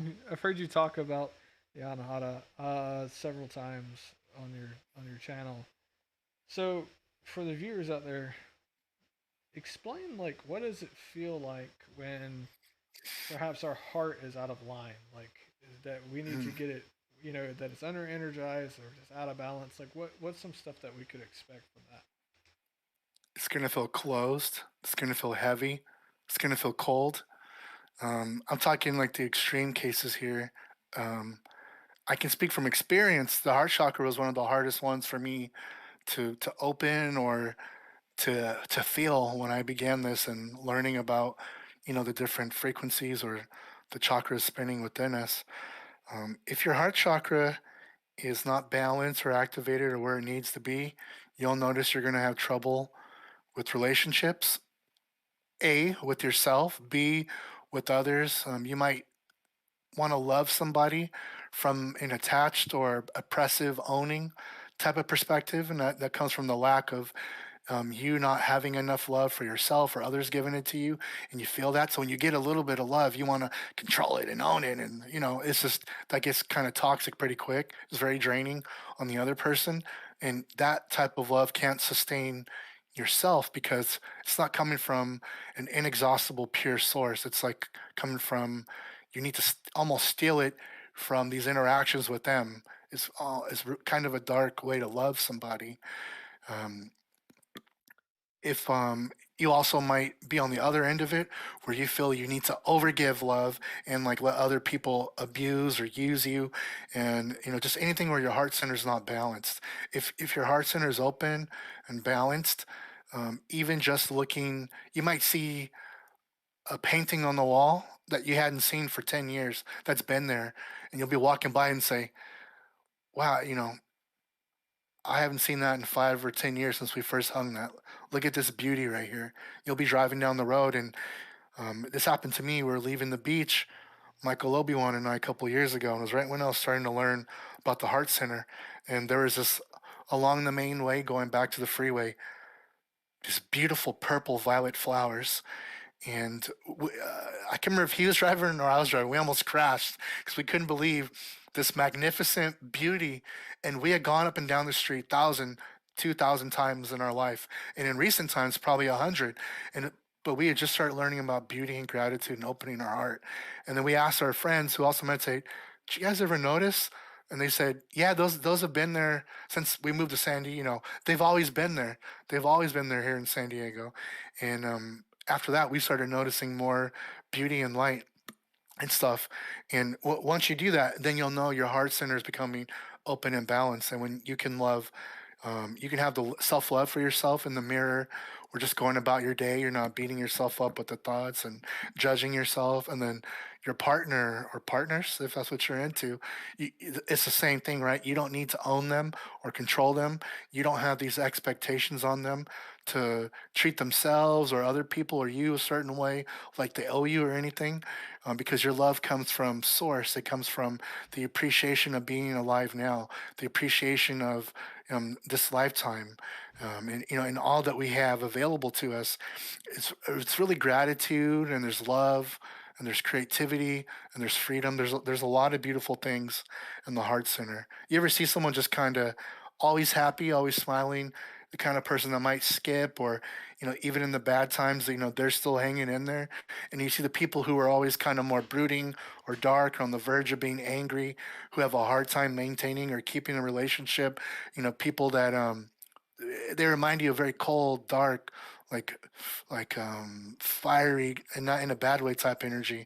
And you can one person has their heart center probably open and balanced, whether they know or not, and the other one has some work to do to warm it up, to get that going. In the Bible, um, Moses says, Pharaoh, warm your heart. And he says, no, I'm not letting them go. And then they kill the firstborn, and then they have the locust, and then the boils, and then all that stuff, right? That's because Pharaoh wouldn't warm his heart. He wouldn't open his heart and see the slavery of the Hebrew people was super fucking wrong. So he had to go through all this extra suffering to see that. And then he opened his heart, he let them go, and then he felt weak and he changed his mind. Don't change your mind, even if somebody hurts you. Once you begin to open your heart, because you can't be hurt unless it's open. When your heart is closed off, you can't be loved and you can't be hurt. It's a double-edged sword, right? I don't want to get hurt again. I got hurt in high school or whatever. We want to grow beyond that, and we don't want to get used or abused. We want to get to the balanced place where we can love and be loved, and in that is the potential to be hurt or to be healed, to be loved, or maybe not be, maybe be used a little bit. And we notice that, we learn, and we can move on without some crazy major heartbreak or it ruining our lives. And we're grateful for the time we had when it worked out. We bid them adieu, and now we've cleared and made space for someone new to come in and bless us with this love, and back and forth. So that's kind of how I would explain heart chakra. Now, what are some practices that people can do to keep it centered or to rebalance it? Um, I know some people do daily affirmations. Maybe trying to go out and just do a selfless act of service for somebody else. Um, I mean, what would be your advice on how to, step out and do that to center the heart chakra? I would say whatever feels good, right? When you're first trying to get this going, you might not be able to do the most enlightened heart center act, and that's fine, because that means it's perfect. We're a kindergartner in the heart chakra school, and we're going to work our way up, right? So you just start first, like you said, by learning to. This is hard. Love and appreciate yourself first. My teacher once said to us, a couple of us were having relationship issues or dating, and that's kind of a low level thing to be worried about when you do want enlightenment, right? And she just said, look, date yourself for a while, see how that goes. When you feel like you really want somebody to go on a date with, or for sex, different things, date yourself. Give yourself that gift. Take yourself to the spa and get a massage. Take yourself to the beach and watch the sunset. You know, do these nice things to you first because you deserve them. You don't need someone else to experience love, because then that's the attached love, and that's the love that can go away. If you get divorced, you break up, someone cheats, or God forbid, horrible car accident, right? So we want it to be already self-sustained where we don't need someone else, or else that's not that true unattached love. So start by loving yourself, and what you would do for someone, do for you first, pay you first. date and love yourself first. If the affirmations help, do those every morning to build up self esteem. I'd like to just do beautiful acts. I would go get a nice frozen yogurt after work. I would go watch a meditation. I would literally take myself out to dinner just by myself, and I would ask to get seated on the patio by the bonfire or wherever, whatever I would do like on a date. And this really helped me to be comfortable with my own presence and to allow myself to enjoy and open and warm up to a beautiful life, a life filled with love and healing, where I didn't need to have to give it to somebody and someone give it to me because that's transient, that's not guaranteed. But over time, I learned I can guarantee love to myself through these things. And then after that, now you're able to do more stuff. There's so many things, but I say start by loving yourself. And if you're really hungry for, a partner or something, date yourself first because nobody wants to date someone who's desperate. And people can usually feel if you're not balanced in the heart center when it comes to dating, even if they don't know about chakras yet or anything, they kind of tell, ooh, this guy or this gal, this is kind of, they're kind of desperate, or oh, I don't want that. They're like really something's going on there, and Yeah. they might not cuss you out or tell you f off, but they're gonna ghost you or tell you, hey, it's not working out. Thanks, no thanks. So, but once you are no longer so focused and clinging and attached to needing a partner or love from somebody else, and you're living life kind of like Kramer, right? Good Kramer, like on TV, not the after Seinfeld Kramer, and you're like the fictional character Kramer. He was happy even with like Jerry's hand-me-downs, or he was always just whatever. Kramer was always happy with or without, with anything. It came from himself, and he was grateful for the life, and he just went about what he did.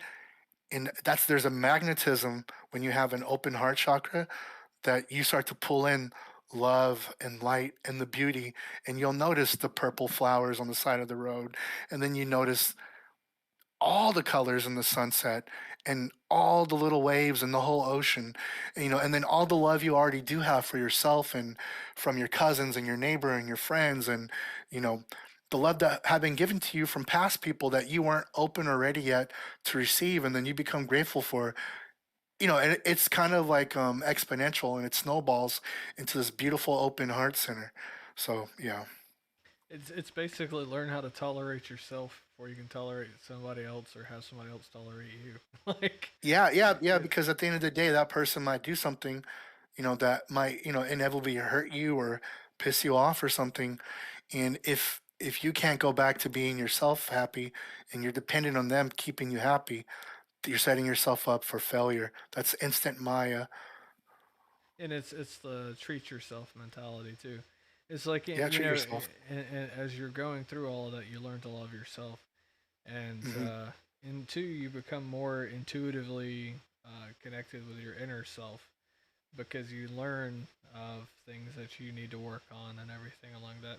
It's like that's the reason why most of the people who go out and like all the Buddhas and all the sages and everything, they would take time to spend that time alone every day by themselves Yeah, to meditate and to walk and to go through nature because you need that time alone with yourself to be able to do that. And it's just like with me, showing affection was always difficult.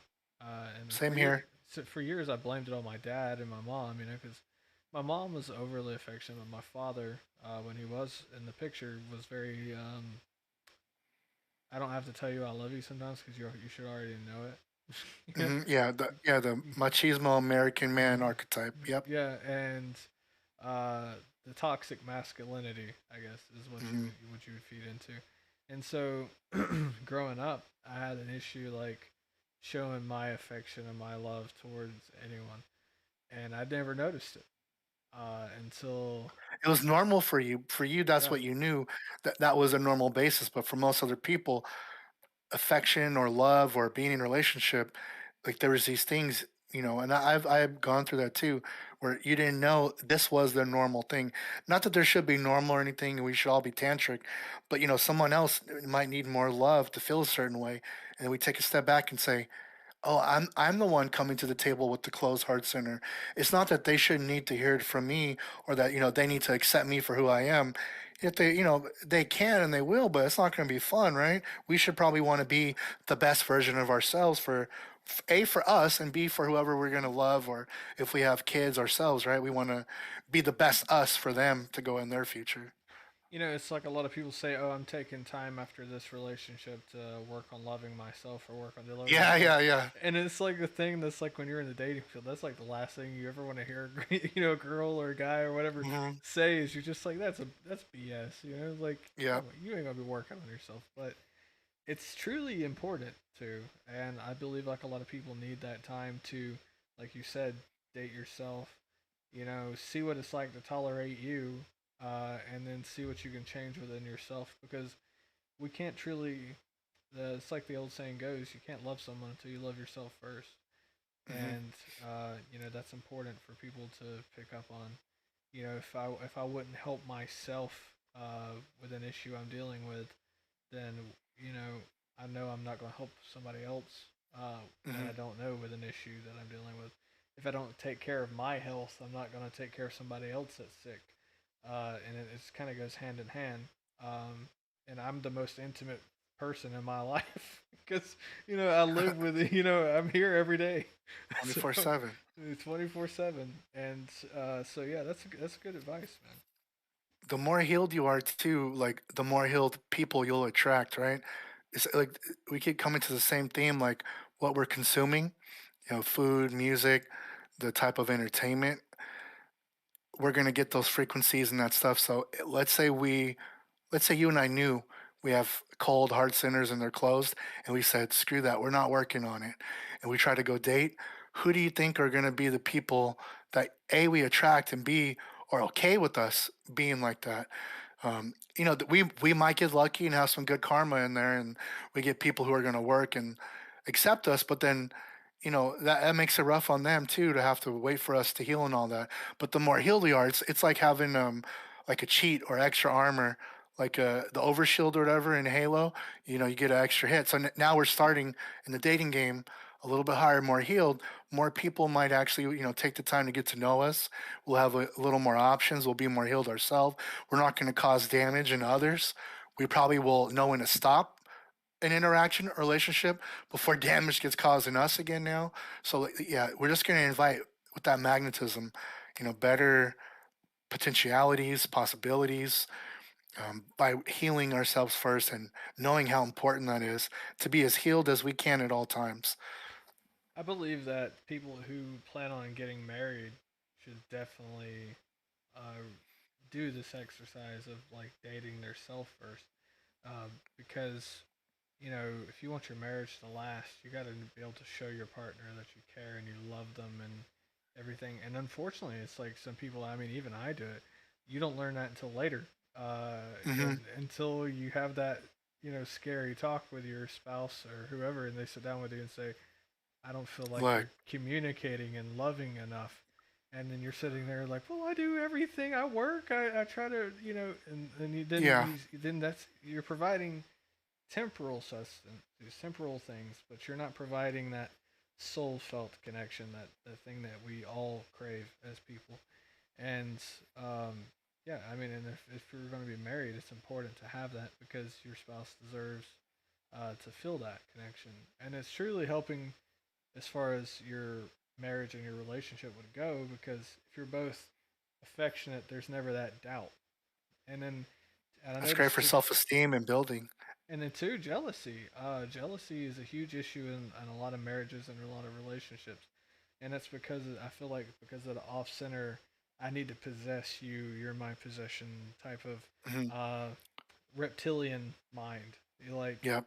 that I believe that that's it's connected Lack to. mentality and like the fear-based, you're going to find someone taller with more money, more muscular or skinnier or bigger, right?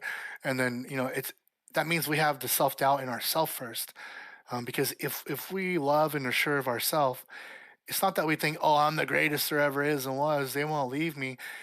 It's that a they won't want to, and b, if they did, you love yourself, you can keep on moving, and what's yours is gonna be yours, right? So We always want to try to, we never want to be in a lack mentality or perspective, fear based, like you said, like that reptilian brain. We want to heal that, go beyond that, because everything else is transient, and we don't know how life's going to really work out. So let's be as prepared as we can now and just keep working towards healing and light and love and power.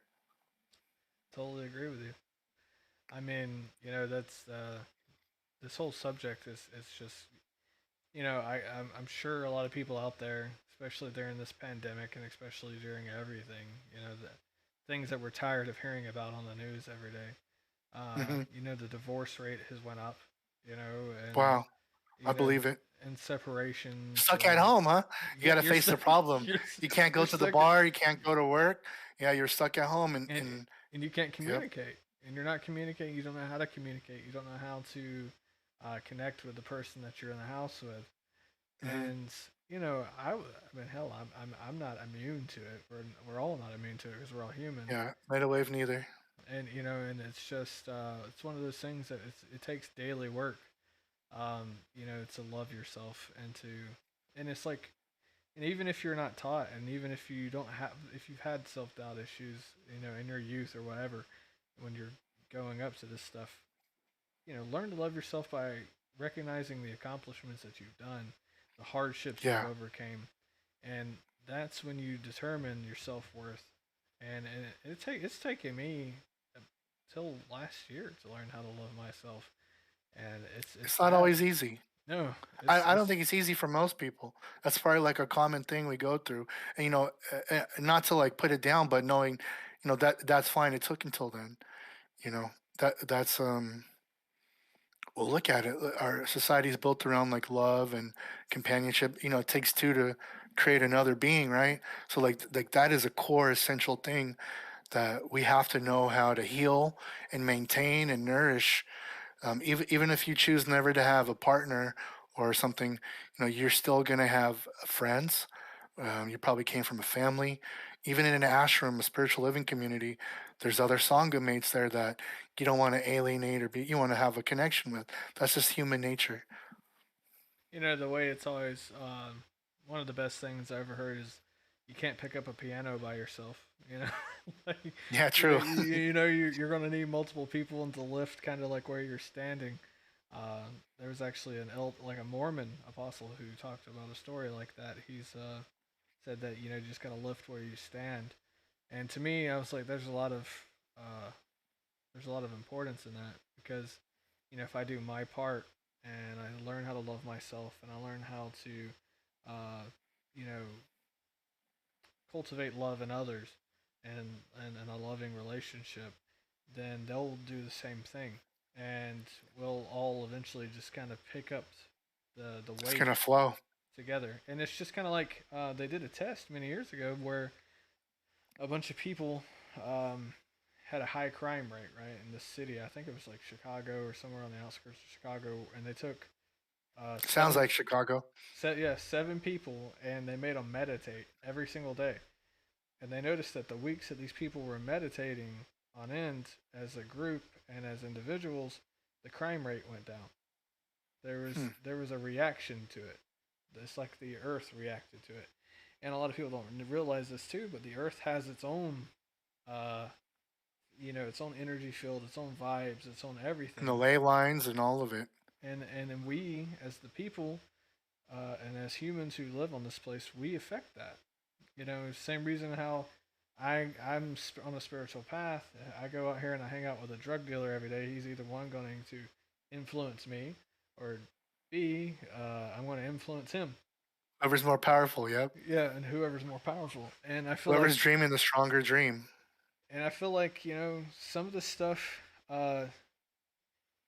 It's like I want to say it was Sadhguru who said, in a way, it's a blessing that all this happened because we're stuck at home with ourselves, and we Hmm. have to learn how to deal with that. We have to learn how to, meditate and entertain ourselves because movies are not going to do it. Netflix we're going to get bored with. you Hmm. know, You like gotta run out.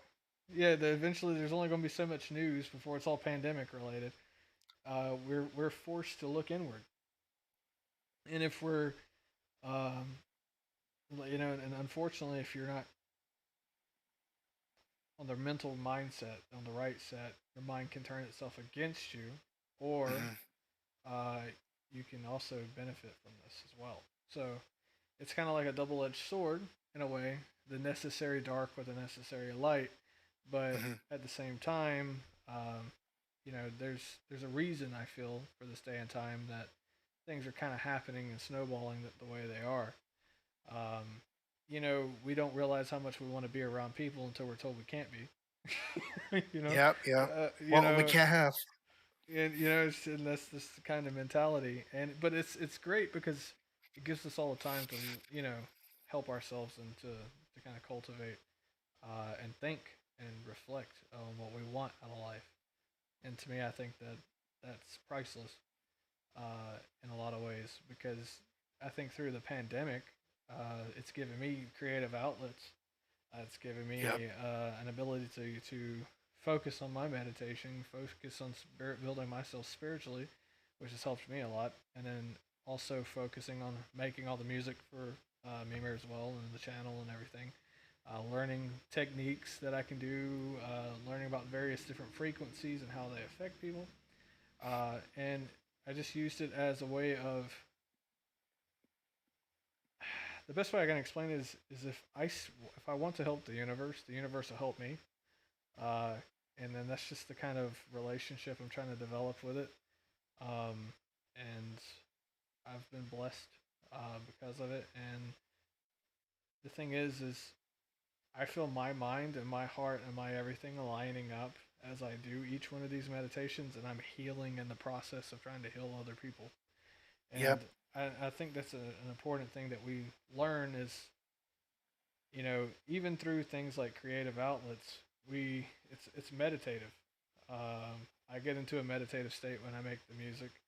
I get into a meditative state when I sit in front of my this I call it this my altar kind of. It's got all my statues and my mala and everything at it. Mine But does here as well. and so when I sit there, it's just everything I do at this point, as long as I feel like it's in a self improvement way or whatever, I feel like it's beneficial and it's meditative. Um, so yeah, so I mean that's just where I stand with some of the stuff with the pandemic. In a way, it's a blessing. In a way, it's a curse. But I feel that it's given us all an ability to unplug ourselves, hopefully, and to see what we want out of life and to focus inward.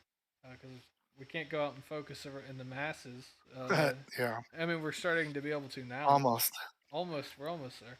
But uh, it's turned us more inward than anything, and it's a blessing, and it's kind of like a guide of the earth in the world of the universe saying, "Hey, focus inward. Stop worrying about other people. Worry about yourself."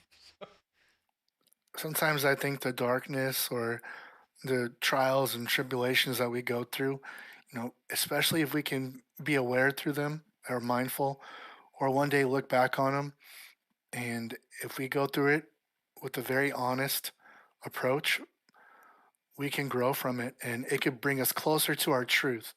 Because, like you said, we're at home, we have to learn how to communicate. We can't go numb ourselves at the bar or, watching movies or going out to eat or partying.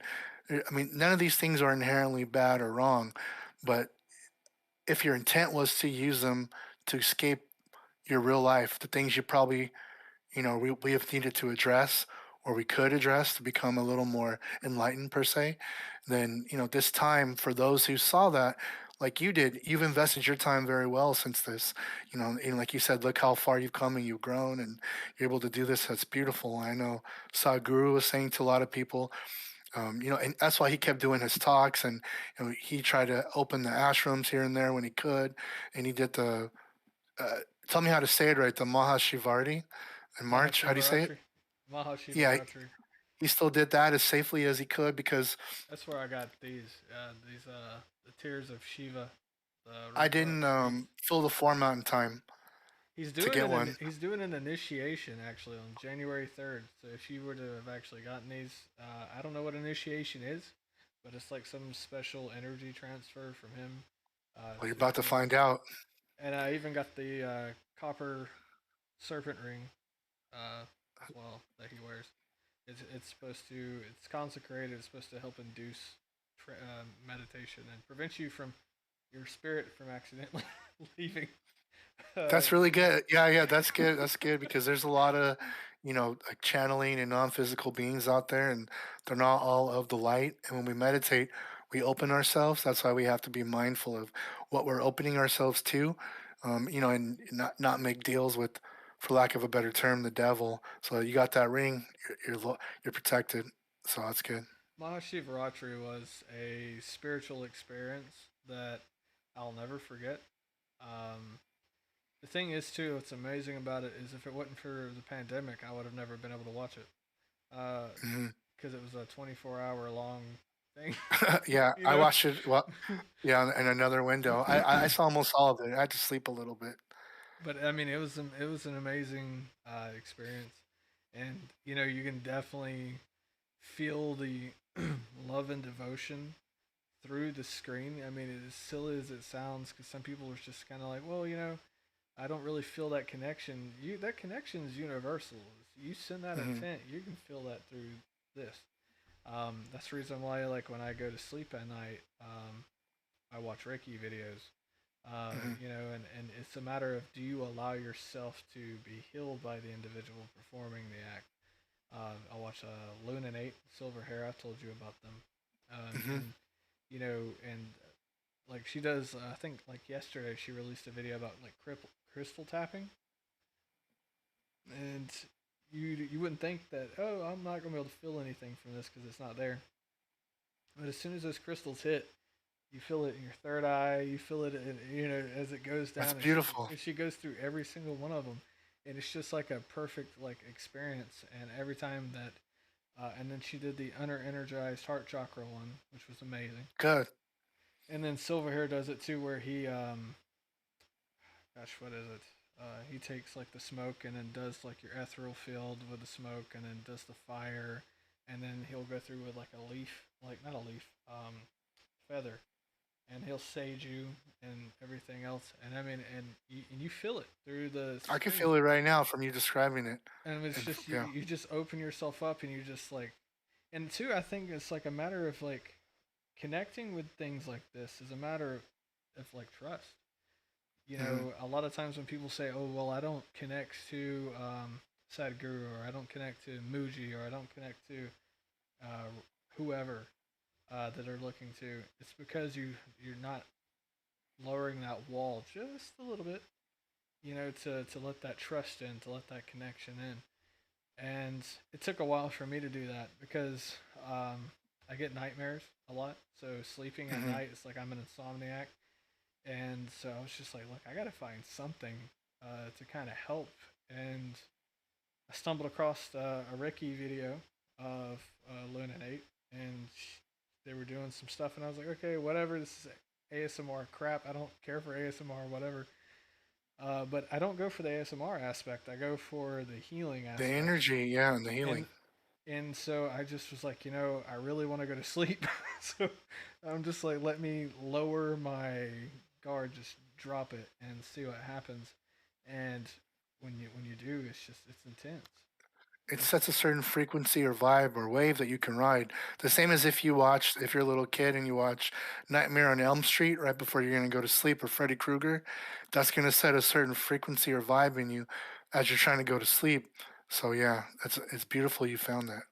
it was the same kind of concept with watching Mahashivaratri as well. Like we just, I let that guard down during it because I'm always skeptical of people. So I just kind of just like, let me just feel what he's talking about sitting up. I was like sitting upright for 24 hours, on a full moon. Like, what kind of rubbish is this? But that was probably the most, Equinox is right around that time too. It was like a couple days yeah. after, And, or that same time. and it was intense. And I mean, and even when I got these, like, it took them a while to get these out because the COVID post and everything. And then I got the Sutra bracelet. And all this is like in the presence of Adiyogi. And man, when I got the pack, like just the bag that it's in, I still even have the bag over here. You could feel the energy just pouring out of just the package they were in, and it was insane. And I was like, okay, this is some good stuff, you know. Like, You may have been with him in a past life. Oh, yeah, that it resonates so highly with you. it could have been. I know that I've had dreams where I would be with my stepfather because my mom and him are divorced. He lives in Texas now, but I would be there with him, and it was kind of like an ashram, but in the background there was these huge rock carvings of like Shiva and Ganesh and Krishna, and it just kind of went down like a long, like a it's just like this long thing. It was almost like a hall kind of, but it was all outside. Hmm. And then I remember after like I woke up from that dream, uh, I just got heavily into, when I did meditate on Hindu gods, it was Shiva primarily that I would connect to the hardest. And then if I ever find myself in a situation to where I'm faced with an obstacle, uh, Ganesh. some people would say Ganesh. Now this is the Huh. tricky part. I would run to Vishnu.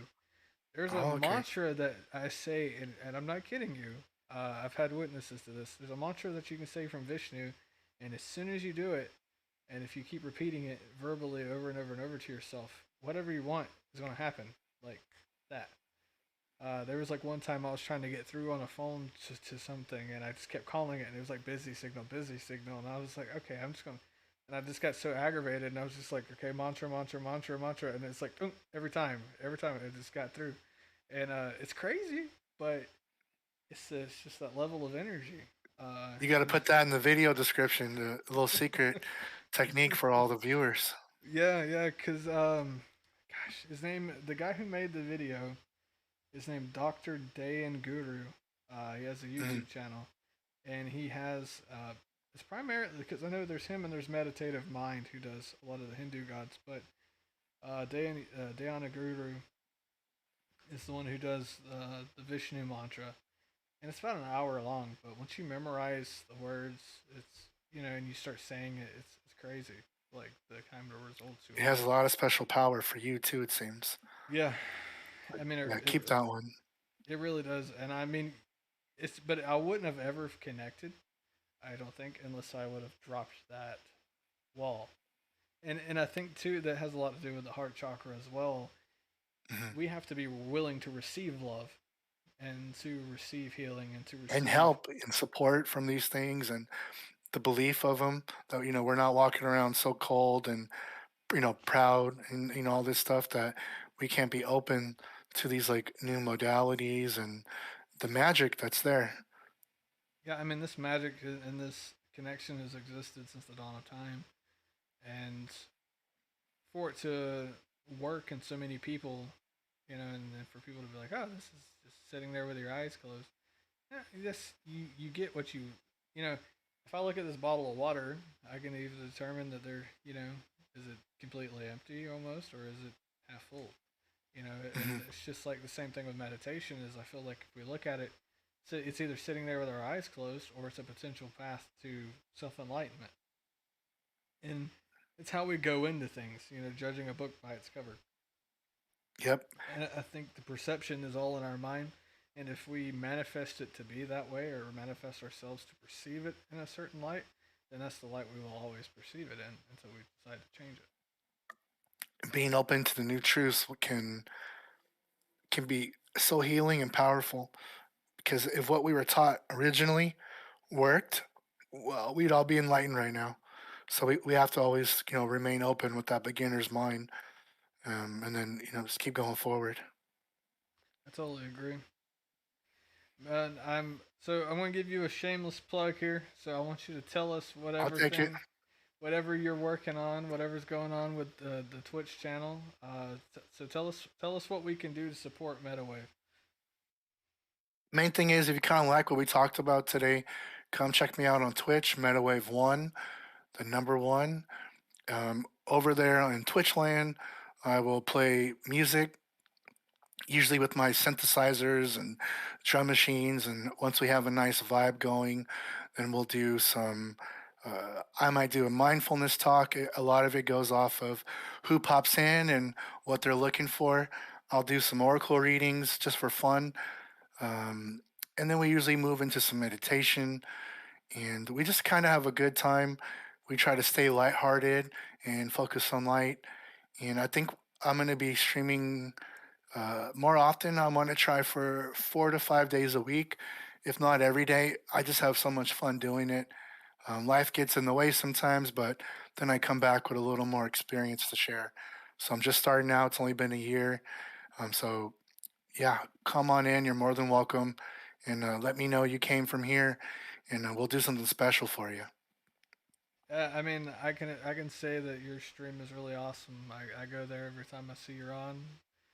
Typically, because of the time zone difference, you're usually like, Yeah, you know, and I'm a night sometimes, owl. I'm trying to go on earlier, but I just can't hit go live until it's like 1 in the morning. yeah, which is like 3 or 4 my time, and it's just like, and I'm like, damn, why am I awake? But sometimes I'll be there, and I'm just like asleep, and I'm like, okay, okay, yeah, Yeah, okay. I am working on going on earlier, so yeah, you can rest assured you'll be able to catch some more. Yeah, come on in. I always love having you there, and we always get to some really deep, profound healings, and we all like teach and learn from each other, so it's fun. Yeah, The more, the merrier. it's a wonderful space that you've created there, and you know you can definitely feel the loving energy and everything you have towards the people who watch you and come into the chat and everything, which makes it more special than something that you typically find on Twitch. So yeah, everybody go check out Metawave. Putting the link is in the description. So right now we have the honor and the pleasure of being guided into a meditation. I put together some music and everything. So when we switch over, don't think that you're losing the footage. It's just gonna go to a symbol of the Anahata spinning, and then it should have some positive affirmations that flash across the screen, and we will be guided by Metawave, and to see out this stream. But yeah, I'm grateful that you came and hung out with me on this stream here, and you know I'm looking forward to this meditation as well. I think as anybody else is, because I go back and I watch the YouTube meditations and stuff that you've done too. So it's like Thank you. really good. It's been an absolute pleasure. And when you make it to the Gaia Network and get your own series, don't forget about old Metawave. I'll come collab with you there too. So I look forward to all your future successes. You're going to be high shining star, Shane. I appreciate it, man. Yeah. Appreciate it. I'm if I go on Gaia, I'm gonna take you with me as a co-host. Yeah, we'll go. We'll make it happen. We'll We'll bring make the it happen. truth to the people. So, all right, there you go, Gaia Network. If you're watching, You we're got to here. tag them. Yeah, we're here. We want in. We want into this. We can have some fun with this. We'll go as deep as the rabbit hole lets us go. So, are you watching on your side the streams? Because I'm just curious. Like once I kick over the. I just clicked it. So, well, but yeah, I'm up for anything. All right. So once I kick in the meditation, you should be able to see the imageries too. So to help Okay. you. So we'll go ahead and get started on that. And thank you all for coming. And once the meditation is done, we'll end it from there.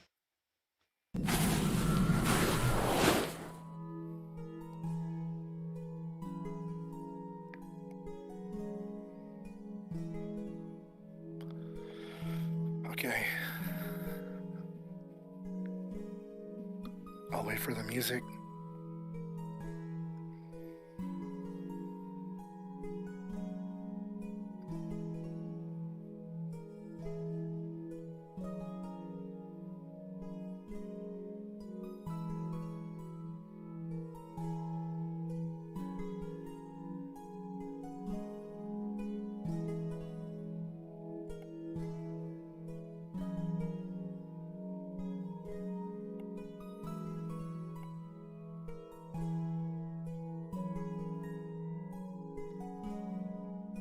First, sitting down in a chair or on the floor in a cross-legged position with our spines upright. Let us just take a few moments to Notice our breath. And there's nothing special we need to do to it. We don't need to make it go faster or slower. However we're breathing now is perfect and beautiful. As we begin to sit into this energy,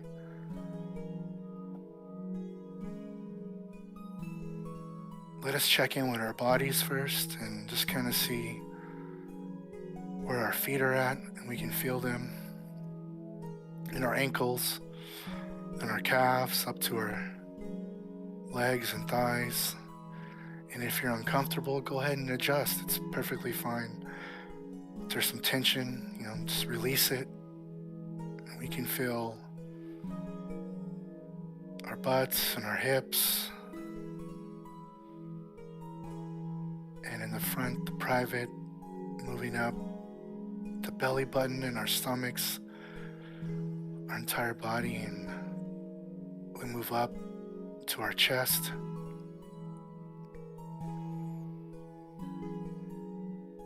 To our shoulders and down the spine, to our lower back. Just checking in with our bodies, grateful for this moment of meditation. And we move if we need to. If there's tension, we can breathe into it. Moving back up to our arms and our biceps and triceps and forearms and hands and our fingers.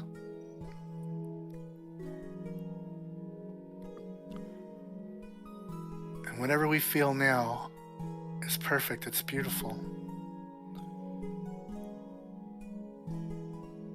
And we move to our throat and our neck, how we're holding our head, and our jaw and our teeth. Are we clenching them? We can relax now. There's nothing to worry about. There is nothing except for this moment here right now. And we're grateful for it.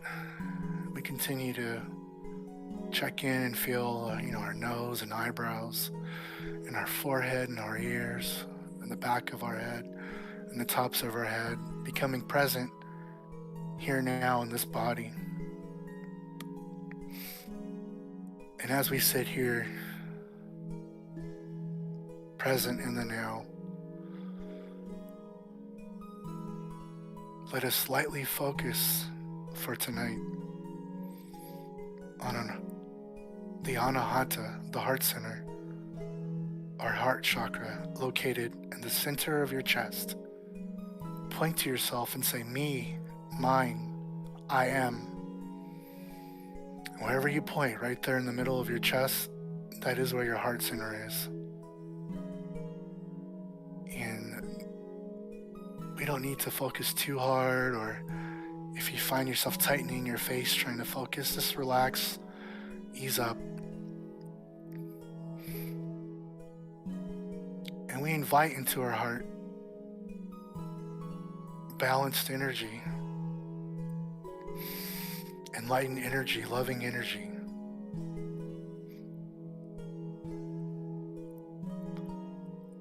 For we know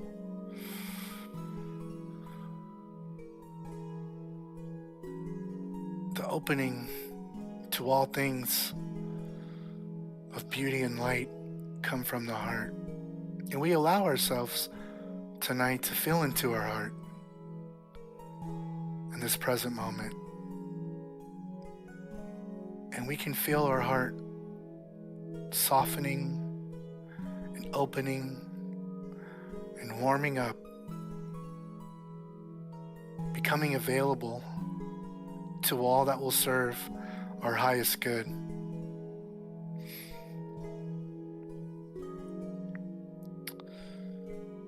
And while we focus here, if you're having a hard time feeling it, and you're just not sure what to look for, let us think back to that first day of summer when we were a kid in school. It felt like unlimited potential, unlimited freedom that would last forever. Tap into the feeling of your first love and how pure that felt and how joyous, and what it was like the first time you had your first kiss and you told someone I love you and they said it back.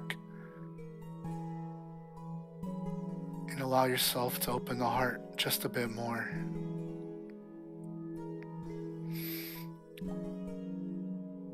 In your favorite play, whether you're out there surfing on the waves, skiing down the snowy mountain, swimming in the pool, running down the track,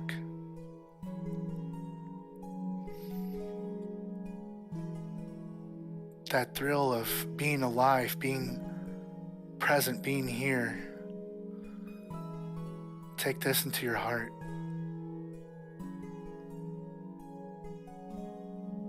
And the joy of when your child was born, what you felt in that moment. The joy when you achieved your goal you'd been seeking. Getting the keys to your first house, getting into the college, university of your choice. That joy you felt when you opened that letter, when you got that call. Feel that now. Feel that freedom.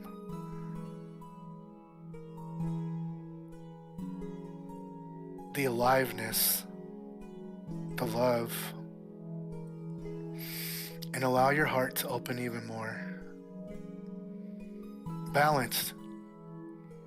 Knowing that you are worthy of love. You are love. Your natural state is love.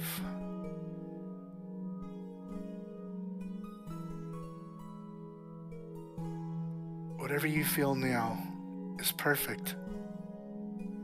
And love is always open and available to you. It is your natural state. It is your birthright. And knowing this, we allow ourselves and our heart center to open even more.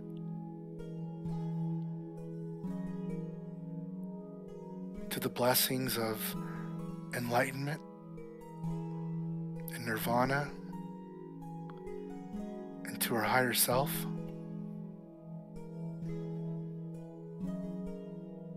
To gratitude for being here now, for allowing ourselves this time and this space to meditate, to heal and grow our heart center, to be in the anahata. And breathing in now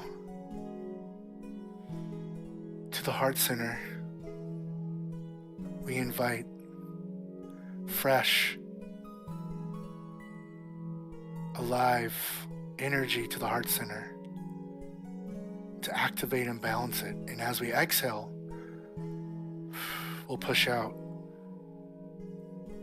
old, stale energy that no longer serve our highest good, to make more room for that which does. And so for a few moments, just breathe in fresh, new, open, warm, loving heart energy. And exhale and blow out old, stale, cold, closed up energy that no longer serves us. There's no room for it. Not here, not now.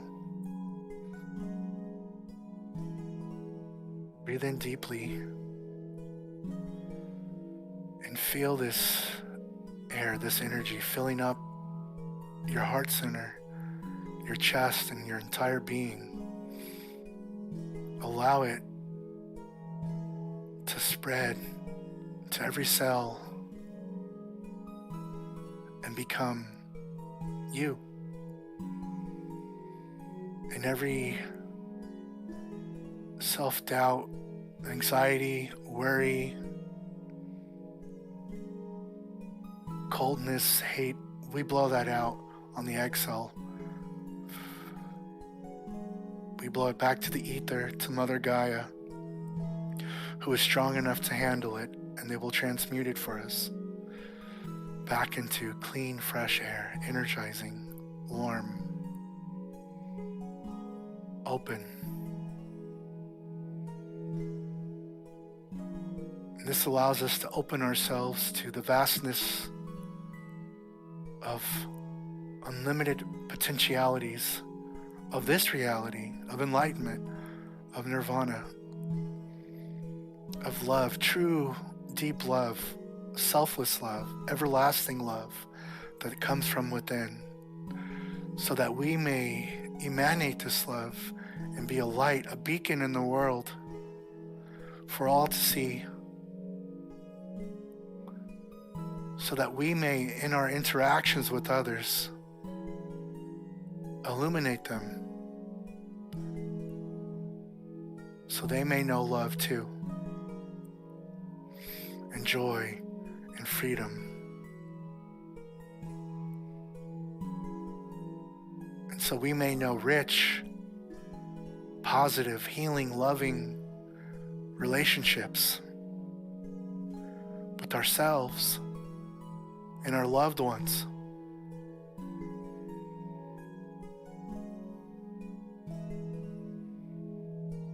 Because we're worthy to feel that. And it's time to feel that. And as often as we remember these feelings of openness and love and light and freedom and gratitude, playfulness, the warmness on the soul,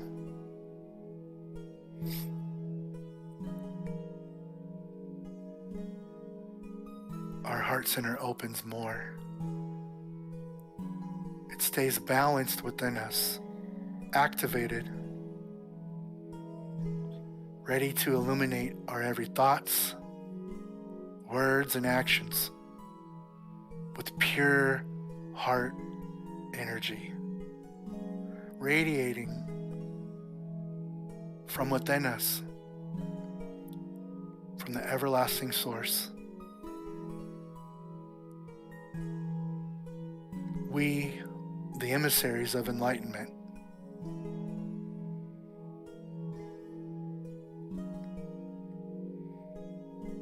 and in gratitude, we hold this feeling. In gratitude, we're thankful for this time that we have allowed ourselves to sit. In gratitude for the healing we are allowing to wash over us, our entire being. For being able to put down and let go all that once hindered us, that was heavy and dark. We no longer need to carry, we but need to let it go, let it flow. Become new. Shed the layers of your past self. Open your heart. Warm your heart. Be open to receive the truths of eternity. Keep the beginner's mind. Love every love as if it's your first. Keep the feeling of freedom so that your heart may know no bound.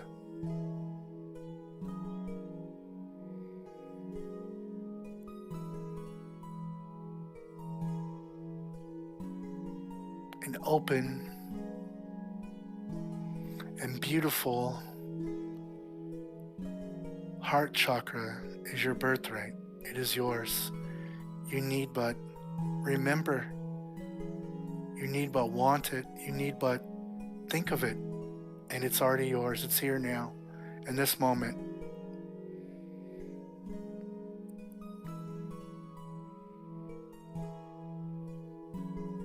And when the trials and tribulations of life come up to test you, go back to your heart. Live in your heart. Work in your heart. Play in your heart.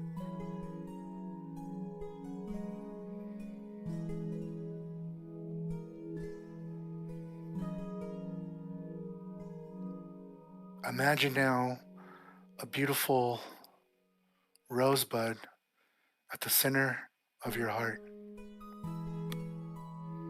Its leaves a deep pinkish red. The petals trimmed in gold. And imagine as you breathe into your heart and begin to feel the love and the light, the beauty and the freedom come into you. Each petal of this beautiful rose uncurls, filling up your heart center and your body and the room, your house, the neighborhood, the world, the universe, all realities. This beautiful heart rose, deep pinkish red, beautiful petals with the gold trim outline,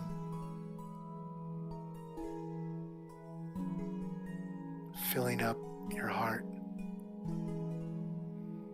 with freedom and love, light and beauty, with healing and warmness, with openness.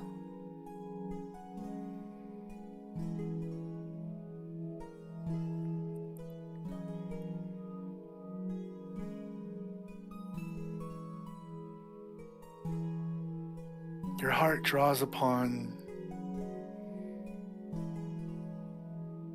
this new energy from Source, an everlasting Source.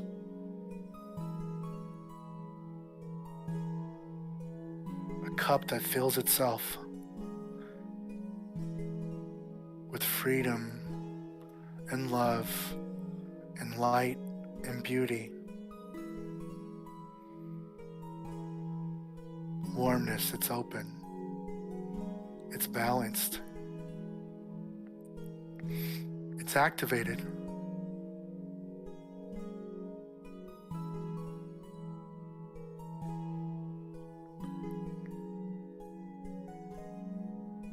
Keep this heart rose with you at all times. Wear it as a token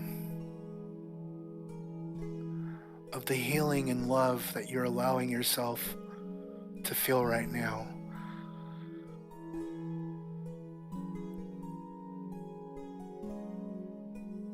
The energy that feels so pure, so powerful, so light, open and soaring through the night sky as the sun sets across the ocean.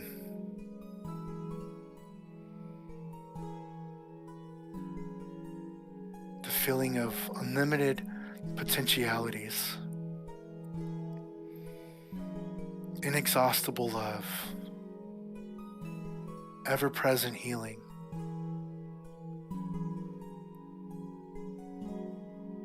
unreasonable joy, joy without a cause. Allow yourself to feel deeper into these. And remember,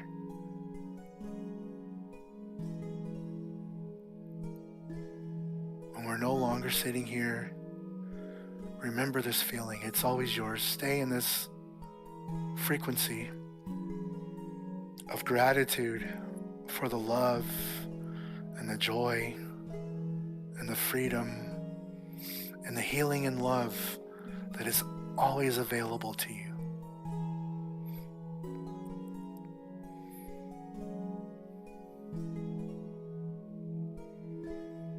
Allow yourself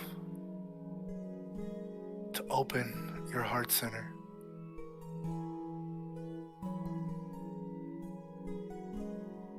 For it to be balanced, energized, and activated. Anchor these energies within you.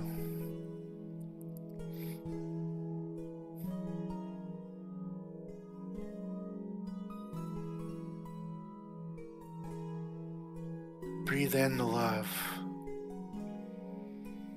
the joy, the power, the peace, the freedom, the knowing, the warmness, the security, the pleasure, the truth, enlightenment. It is yours.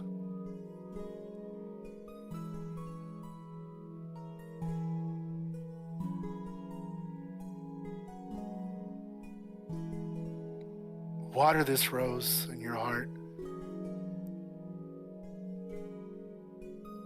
as often as you remember. Let it grow.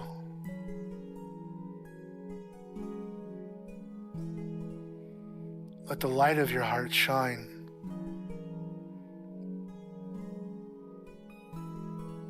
To illuminate your higher self and be a beacon, a lighthouse to the world of enlightenment.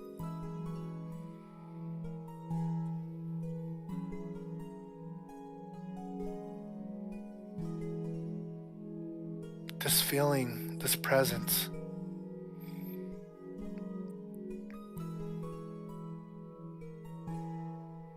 is always available to you.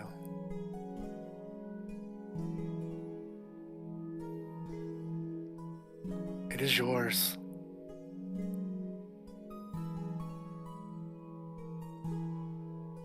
It is ours.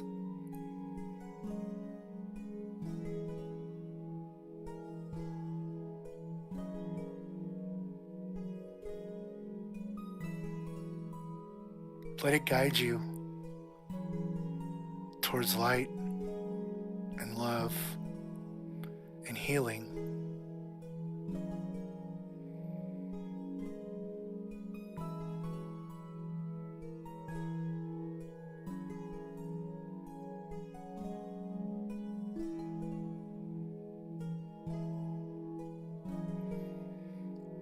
And let us now take some more breaths.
And as you go forward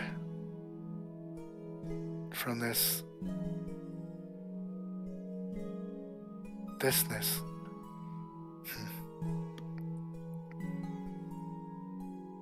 I challenge you to see how long you can hold this beautiful feeling, this frequency.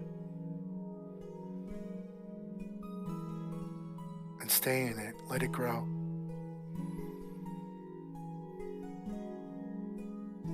Let it illuminate your entire being. Let it elevate your awareness. Let it invite the blessings and beauty into your life. It's okay to stay here. It's okay. It is perfect. It is beautiful.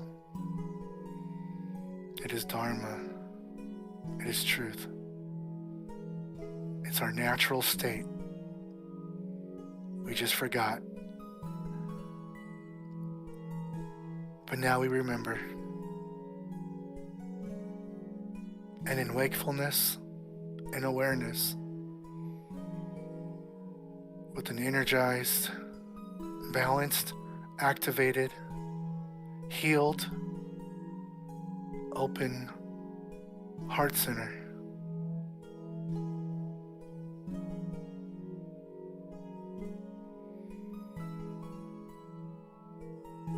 Metawave bows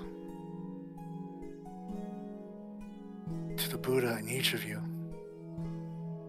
And know I'm sending you healing beams of power and light. Healing beams of power and light. Metawave loves you, and I'm sending you healing beams of power and light. From my heart to yours, healing beams of power and light. Om. Peace. Namaste. Thank you.